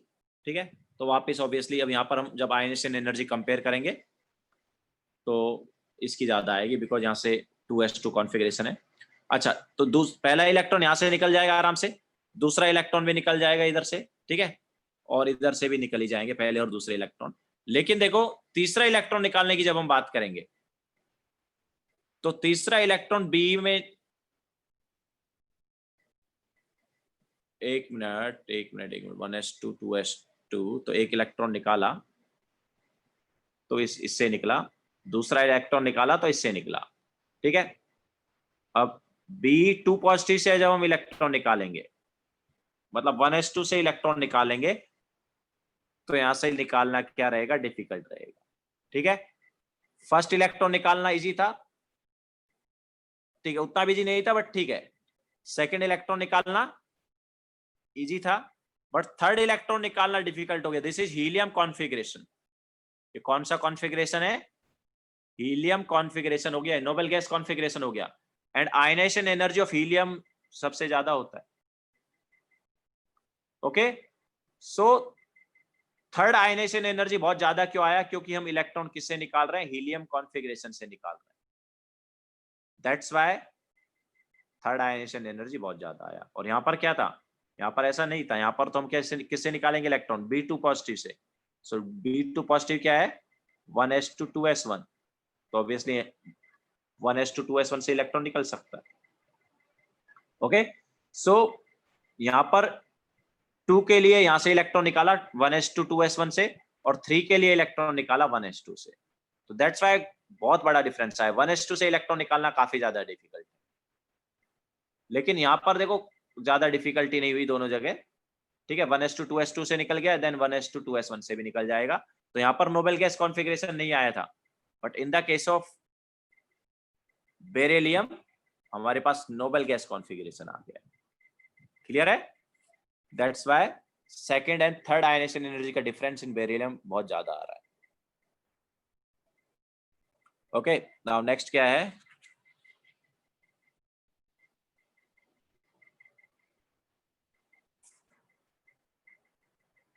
What do you think as the origin of the electron affinity? मतलब इलेक्ट्रॉन एफिनिटी का ओरिजिन क्यों हुआ होगा? तो एक्चुअल में ऐसा है कि मतलब आता कहां पर है, कैसे आता है इलेक्ट्रॉन एफिनिटी वाला पार्ट? तो जब हमारे पास नेगेटिव आयन बनते हैं, नेगेटिव आयन बनते हैं तो कैसे बने होंगे? ओके, नेगेटिव आयन बनते हैं तो कैसे बने होंगे? ऑब्वियसली न्यूट्रल एटम में इलेक्ट्रॉन ऐड हुआ होगा। तो न्यूट्रल एटम में इलेक्ट्रॉन ऐड हुआ होगा तो उससे नेगेटिव आयन बने होंगे। बट न्यूट्रल एटम में जो इलेक्ट्रॉन ऐड हुआ है वो न्यूक्लियस से क्या हुआ होगा? अट्रैक्ट हुआ होगा ना। तो इलेक्ट्रॉन जो है वो न्यूक्लियस से अट्रैक्ट हो रहा है, एंड उस अट्रैक्शन की वजह से एनर्जी रिलीज हुई होगी। तो जो एनर्जी रिलीज हुई होगी उसी को इलेक्ट्रॉन एफिनिटी बोल दिया गया होगा। ठीक है, तो इसका ओरिजिन वहां से हुआ। मतलब नेगेटिव आयंस कैसे बने वो किसी ने सोचा होगा कभी कि अरे नेगेटिव आयन बन कैसे रहे। अब हमारे पास जब भी कोई सॉल्ट होता है तो सॉल्ट में क्या होता है? सॉल्ट में पॉजिटिव आयन भी आता है और नेगेटिव आयन भी आता है। तो पॉजिटिव आयन तो ठीक है, उसको उसको पहले ही पता चल गया होगा कि आयनेशन एनर्जी वाला कोई तो कॉन्सेप्ट है। मतलब हम आयनाइज करते हैं। हम क्या करते हैं? आयनाइज करते हैं। उस आयनाइज कैसे करते हैं? मतलब पहले पॉजिटिव आयन बनाने का कॉन्सेप्ट पहले आया था। हम इलेक्ट्रॉन निकालते थे और उसको यूज करके क्या करते थे? आयनाइज करते थे। ओके, करंट वगैरह कैसे फ्लो होता है? इलेक्ट्रॉन से पास होते हैं या इलेक्ट्रॉन मूव करते हैं तो उसकी वजह से करंट फ्लो होता है ना। तो इलेक्ट्रॉन निकालने का काम पहले स्टार्ट हुआ था। इलेक्ट्रॉन निकाल के किसी भी मेटल वगैरह से हम उससे पॉजिटिव आयन बना देते थे।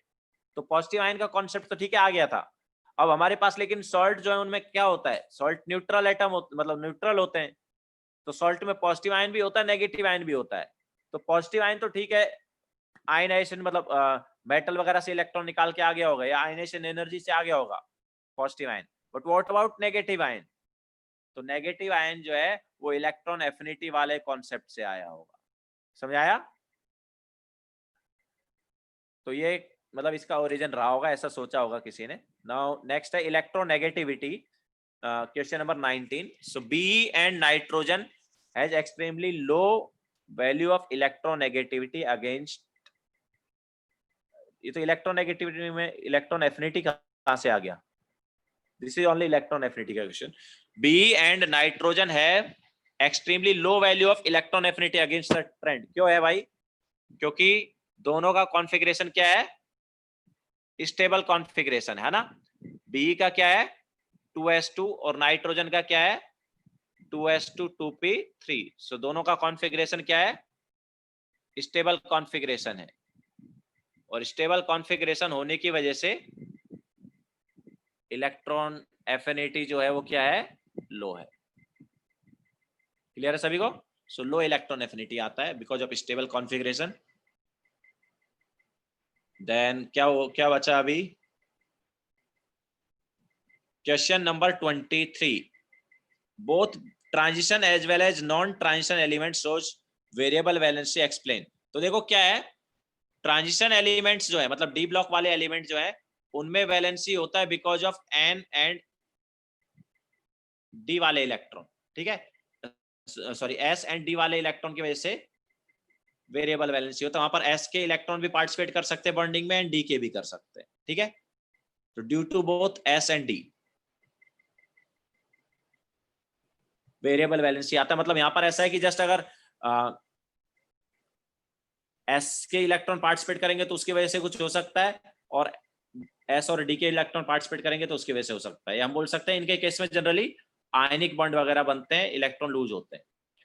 तो ट्रांजिशन मेटल्स में जो वैलेंसी होता है वो उससे आयनिक बॉन्ड वगैरह जनरली बन रहे होते हैं। ठीक है, यहाँ पर कौन सा बॉन्ड आ रहा होता है, यहाँ पर आयनिक बॉन्ड आ रहा होता है जनरली ट्रांजिशन मेटल्स के केस में। और पी ब्लॉक एलिमेंट जो है, पी ब्लॉक एलिमेंट के केस में जो वैलेंसी होता है वो because of S and P orbital की वजह से होता है। जैसे इनर्ट पेयर इफेक्ट याद है,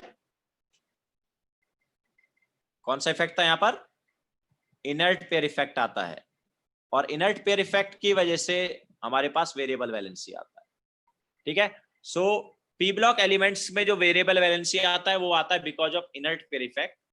और ये जो ट्रांजिशन एलिमेंट्स है इनमें वैलेंसी किसकी वजह से आता है, वेरिएबल वाला, एस और डी ऑर्बिटल के इलेक्ट्रॉन्स की वजह से, और उसकी वजह से आयनिक बॉन्ड बनता है। वहां पर एस के इलेक्ट्रॉन्स बॉन्डिंग में पार्टिसिपेट कर सकते हैं, या मैं बोल सकता हूँ कि एस के इलेक्ट्रॉन लूज होंगे, साथ साथ डी के भी लूज हो सकते हैं।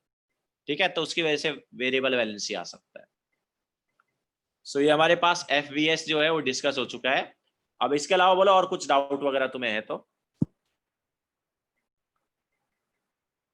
फाउंडेशन बिल्डर ऑब्जेक्टिव हमने डिस्कस, सॉरी सब्जेक्टिव जो है डिस्कस कर लिया।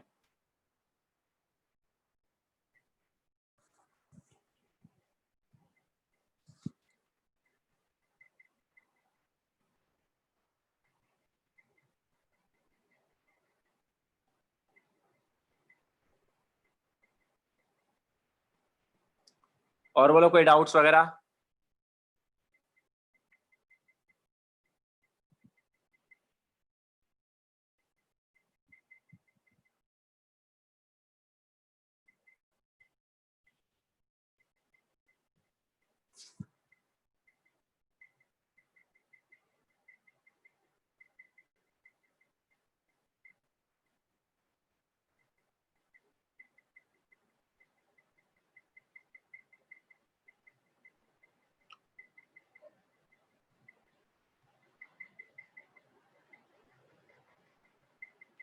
इलेक्ट्रोनेगेटिविटी में साइन थोड़ी आता है,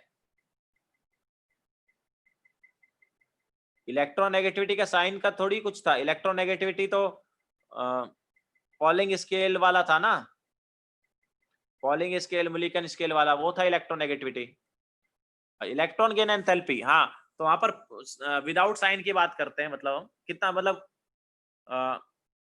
अगर किसी का एक का इलेक्ट्रॉन एफिनिटी जो है, मतलब एक में मान लो 30 रिलीज हुआ, एक में 40 रिलीज हुआ, ठीक है, तो ऑब्वियसली विद साइन जब देखेंगे तो ऐसा है -30 और -40। बट हम यहाँ पर मैग्नीट्यूड की बात करते हैं, किसका इलेक्ट्रॉन एफिनिटी ज्यादा है, जिसमें ज्यादा हीट रिलीज हुआ है, मतलब 40 greater than 30। Okay, so we talk about magnitude.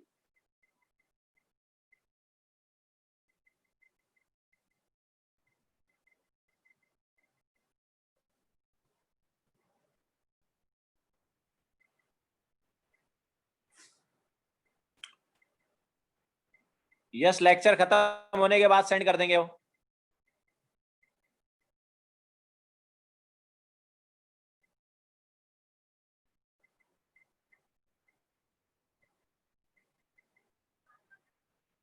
और बोलो।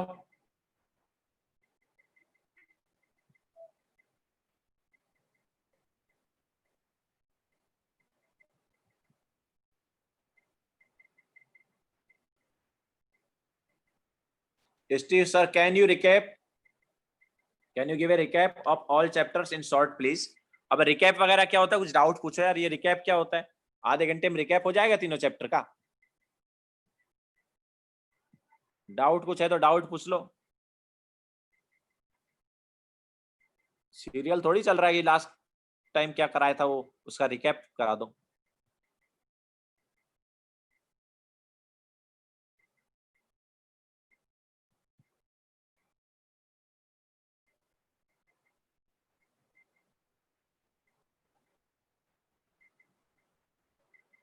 मोल कॉन्सेप्ट का मिक्सचर प्रॉब्लम, उसमें डाउट है।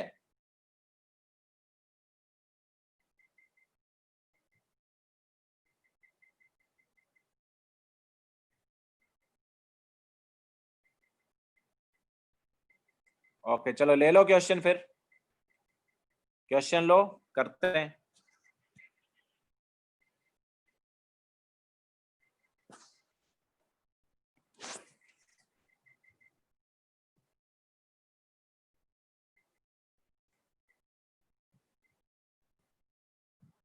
हाइब्रिडाइजेशन अभी आगे आएगा, आया नहीं ना, हाइब्रिडाइजेशन नहीं हुआ अभी तक, आगे आएगा।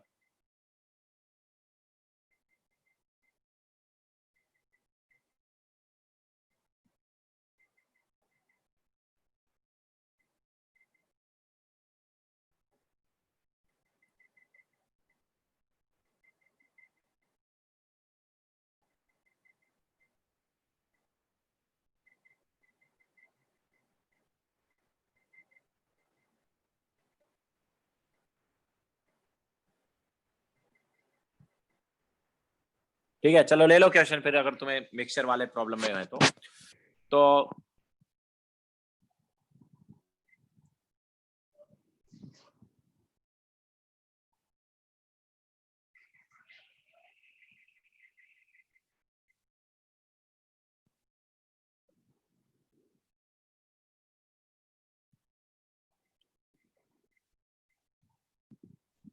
in a gaseous mixture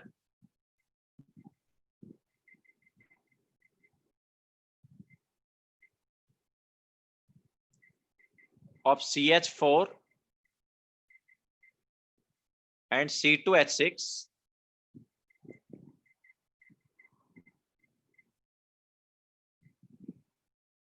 are present,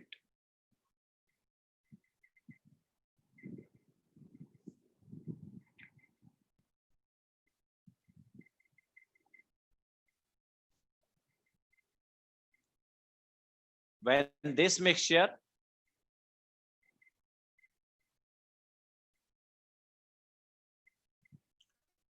undergo cracking into carbon solid and hydrogen,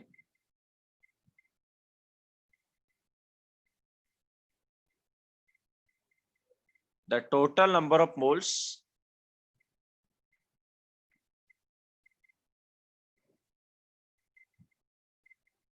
of H2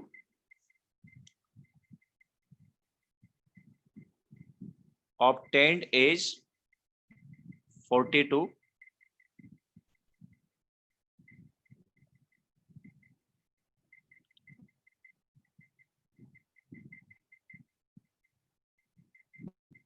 If the total volume of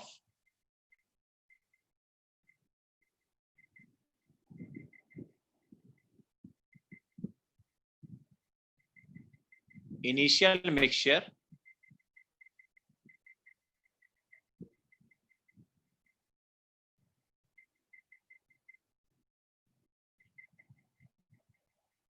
at 1.5 atm,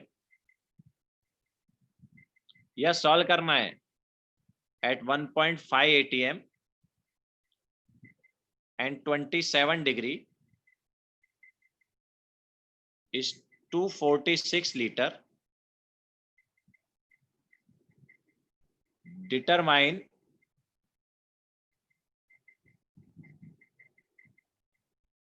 percentage composition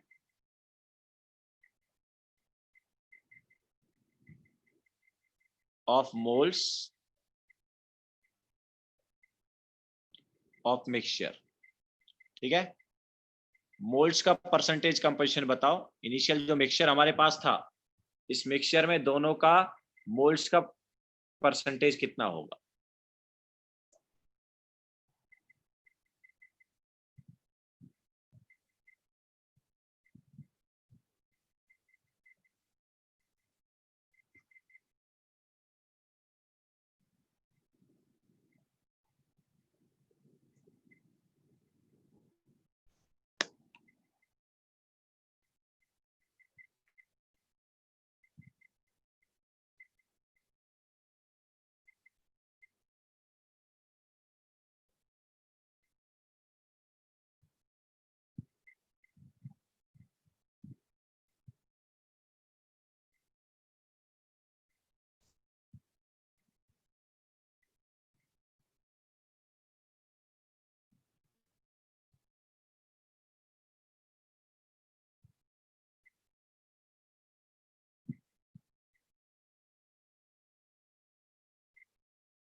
आया किसी का आंसर?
रिएक्शन दिया है ना, कार्बन और हाइड्रोजन में ब्रेक होगा। मिक्सचर क्रैकिंग मतलब CH4 जो है वो भी कार्बन हाइड्रोजन में ब्रेक होगा और दूसरा भी कार्बन हाइड्रोजन में ब्रेक होगा।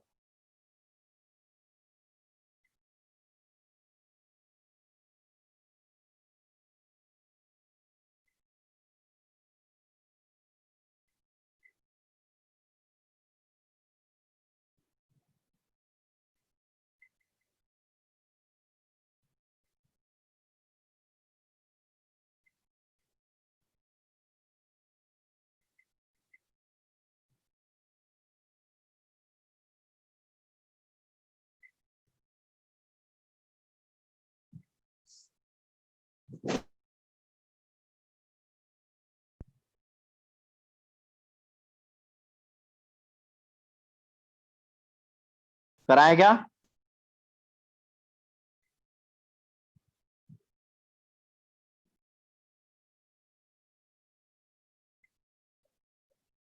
चलो कराते हैं फिर। तो देखो सबसे पहले तो क्या है, दोनों के कुछ मोल्स मान लेते हैं। ठीक है, तो CH4, ठीक है, एंड C2H4 दोनों हमारे पास है, सॉरी C2H6। दोनों के कुछ मोल्स मान लिए, इसके A मोल्स हैं और इसके B मोल्स है दूसरे के। ठीक है, तो अब देखो टोटल मोल्स मिला के कितने होने चाहिए। तो उन्होंने हमें क्या दिया इनिशियली, उन्होंने हमें प्रेशर दिया है, वॉल्यूम भी दिया और टेम्परेचर भी दिया। दिया है कि नहीं दिया? देखो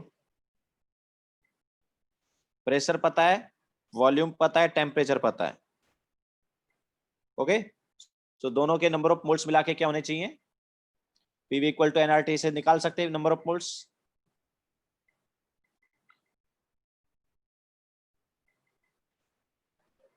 ओके, तो क्या आएगा, PV बाय RT। तो प्रेशर कितना है, प्रेशर है 1.5, volume 246 divide by R is 0.0821 या 1/12। एंड टेम्परेचर कितना है, टेम्परेचर है 27 degree means 300 kelvin. So A plus B जो है वो कितना आएगा,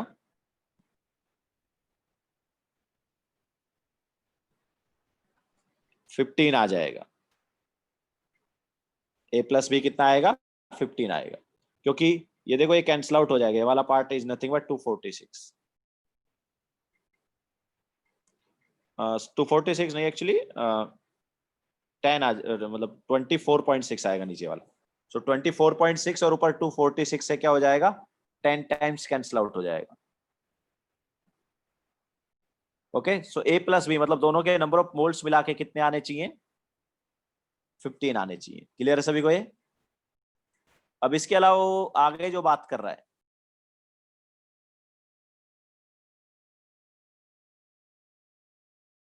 वो क्या है कि जब इनकी क्रैकिंग होगी तो क्रैकिंग से क्या होगा,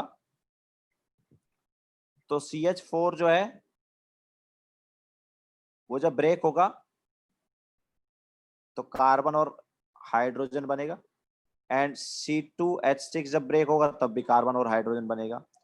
तो अगर हम बैलेंस करेंगे तो ये कुछ ऐसे आएगा, आएगा कि नहीं आएगा। तो CH4 के कितने मोल्स हैं, A, तो इससे कार्बन A बनेगा और हाइड्रोजन 2A बनेगा।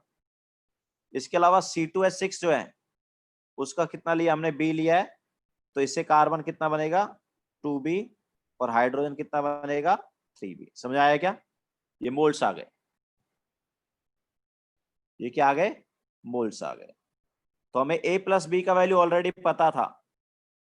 एक और यहाँ पर इक्वेशन बनेगी, उन्होंने हमें देखो क्या दिया है, उन्होंने बोला है कि हाइड्रोजन के जो मोल्स हैं वो कितने हैं, 42 हैं।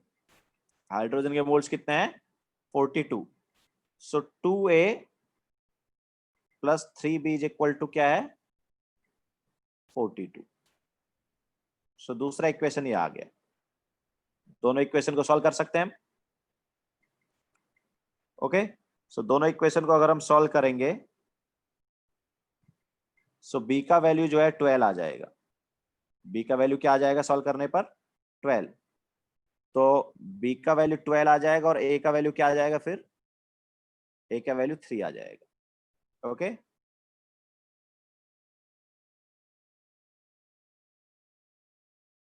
समझ आया।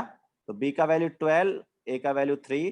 सो परसेंटेज ऑफ CH4 क्या होगा, percentage of CH4 will be A divide by total into 100। तो कितना हो गया ये 20%।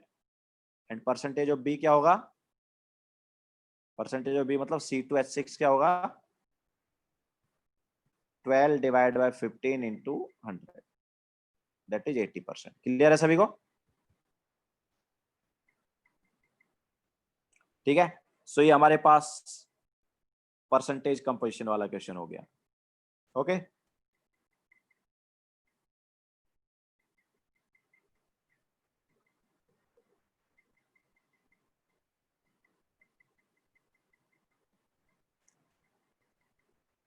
चलो एक क्वेश्चन एटॉमिक का लेते हैं, एटॉमिक का एक क्वेश्चन लेते हैं चलो। सो क्वेश्चन है determine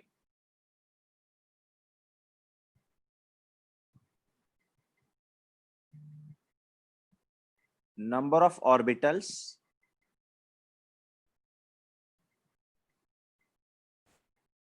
having n plus l less than 6. Determine number of orbitals having n plus l less than 6.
9 is not correct answer. और किसी का कुछ आ रहा है क्या?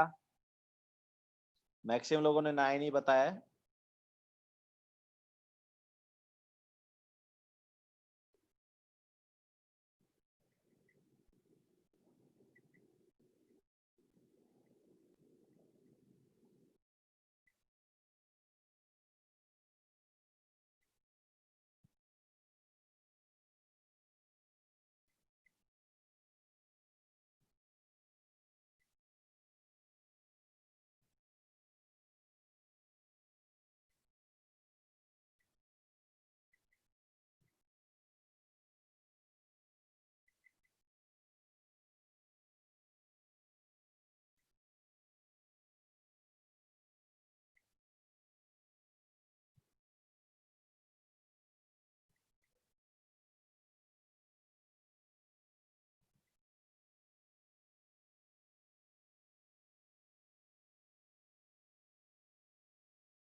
नहीं आ रहा है क्या किसी का?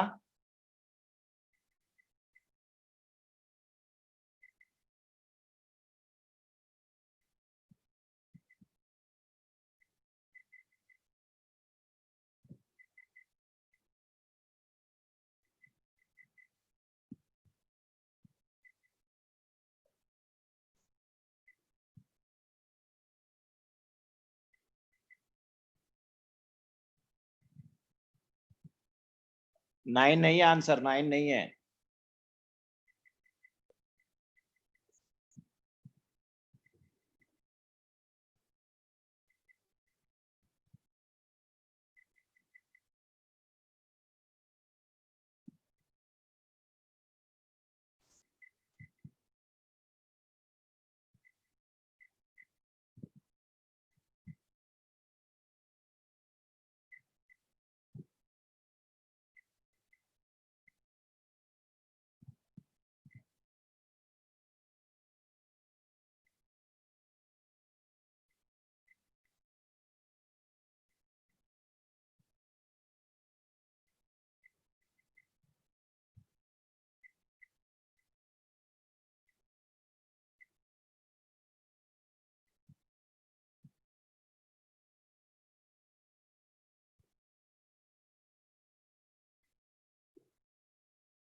चलो कराते हैं फिर।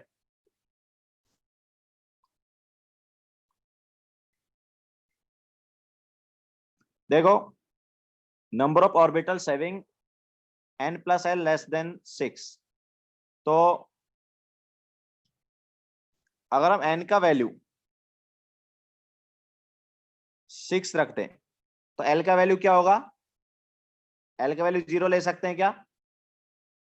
नहीं ले सकते, क्योंकि n प्लस l क्या हो जाएगा फिर? 6 हो जाएगा, तो वो पॉसिबल नहीं है। ठीक है, तो n का वैल्यू 6 तो ले ही नहीं सकते, उससे कम लेना पड़ेगा। तो अगर हम n का वैल्यू 5 ले लेते हैं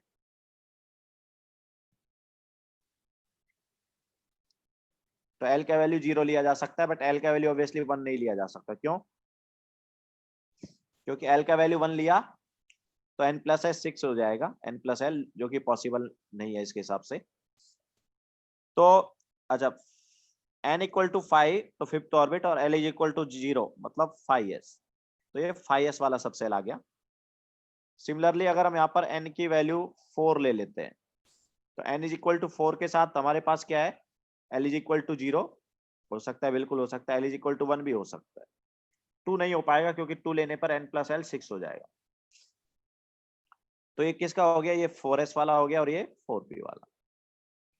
ठीक है, अच्छा, n इज इक्वल टू 3 के साथ क्या है भाई? तो n इज इक्वल टू 3 जब लिया तो हम l को 0 ले सकते हैं, l को 1 भी ले सकते हैं, और l को 2 भी ले सकते हैं, बट l को 3 नहीं लेंगे।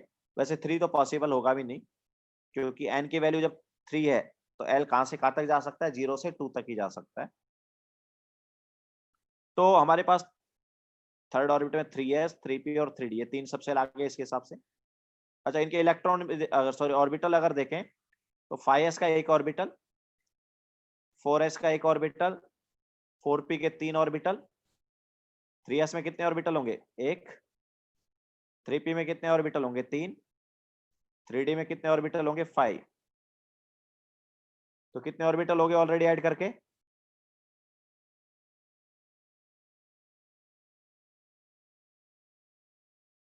14 ऑर्बिटल ऑलरेडी इसमें हो गए। ठीक है, इसके अलावा और भी आएंगे, देखो अभी। तो ये n इक्वल टू 3 था। Now n is equal to अगर हम 2 लेंगे तो n इज इक्वल टू 2 लेंगे तो देखो n प्लस l क्या है? लेस देन 6 होना चाहिए, है ना? तो n इज इक्वल टू 2 लेने पर l is equal to 0 and 1 तो वैलिड है ना, क्योंकि n प्लस l ऐड करके क्या आएगा? ऑब्वियसली लेस देन 6 आएगा। Similarly n is equal to 1 लेने पर l की वैल्यू 0 वैलिड है। ठीक है, अच्छा, तो ये कौन सा आया? This is 2s, l is equal to 1 मतलब 2p हो गया ये। और यहाँ पर अगर हम देखेंगे तो l इज इक्वल टू 0 है, और फर्स्ट ऑर्बिटल मतलब 1s। तो कितने और ऑर्बिटल आ गए? देखो 2s के कितने ऑर्बिटल होंगे? 2s के 1 ऑर्बिटल, सॉरी 2s का 1 ऑर्बिटल, p के कितने ऑर्बिटल? 3, और 1s का यहाँ पर एक और ऑर्बिटल। ठीक है, तो ऐड करके क्या आया? ऐड करके आ गया 5। ठीक है, सो उधर कितने ऑर्बिटल हुए थे? 14 इधर हो गए थे, 5 इधर हो गए, तो टोटल कितने हो जाएंगे? 14 plus 5 that is 19 orbitals.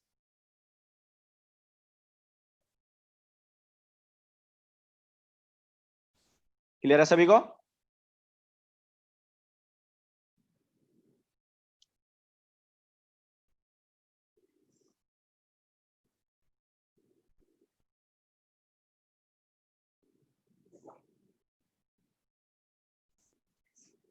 Okay, अच्छा, इसी क्वेश्चन में अगर हमने यहाँ पर क्या बोला? n plus L less than 6 होना चाहिए, n plus L less than 6 बोला ना।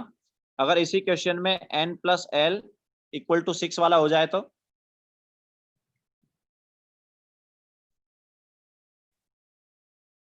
Orbitals with n plus L is equal to 6, अब बताओ कितने हो जाएंगे? Orbitals with n plus L equal to 6।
तो देखो यहाँ पर वो ऑर्बिटल तो हो ही गए, इनके अलावा और कितने और कौन से ऑर्बिटल आ जाएंगे।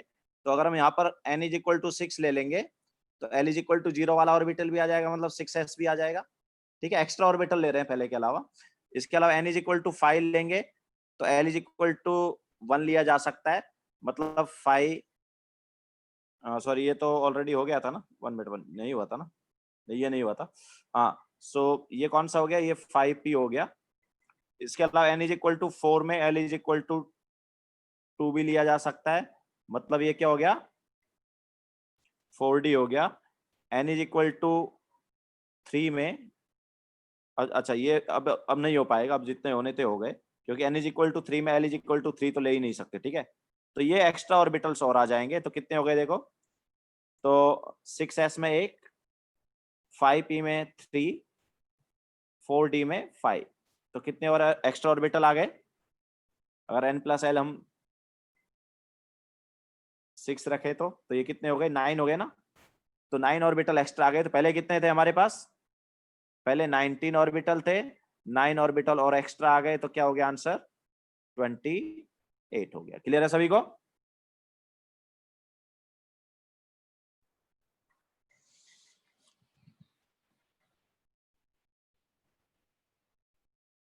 ओके सो इस टाइप से वाला क्वेश्चन हो जाएगा। तो इस बार जो है काफी लोगों ने ट्राई किया फिर से, लेकिन कुछ कुछ का ही करेक्ट था।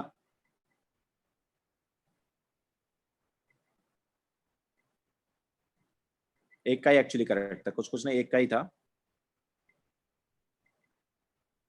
पहले वाला क्वेश्चन और ये वाला क्वेश्चन अलग अलग है। देखो क्या है, पहले वाले क्वेश्चन में n plus L 6 less than 6 था, तो पहले वाले जो आ रहे थे वो वैल्यू तो आएंगे ही।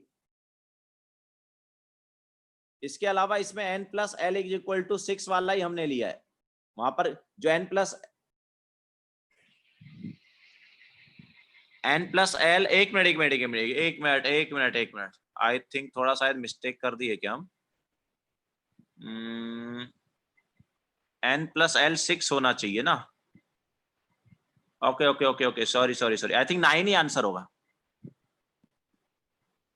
लेस देन इक्वल टू होता ना, लेस देन इक्वल टू होता तब वो आता, सॉरी करेक्ट है। तो ये 9 करेक्ट आंसर होगा। n plus L less than equal to 6 नहीं बोला हमने, जस्ट इक्वल टू 6 बोला है। ठीक है, यस, सो ये करेक्ट आंसर है। 28 कब होता है, जब हमारे पास वो होते, यस करेक्ट है। ठीक है, तो चलो हाँ, तो लेस देन इक्वल टू वाला भी क्वेश्चन आ ही सकता था। ओके, यहाँ पर जस्ट इक्वल टू वाला, लेस देन इक्वल टू वाला क्वेश्चन भी आ सकता था। तो लेक्चर खत्म करते हैं, रिकॉर्डिंग वगैरह सेंड कर देंगे।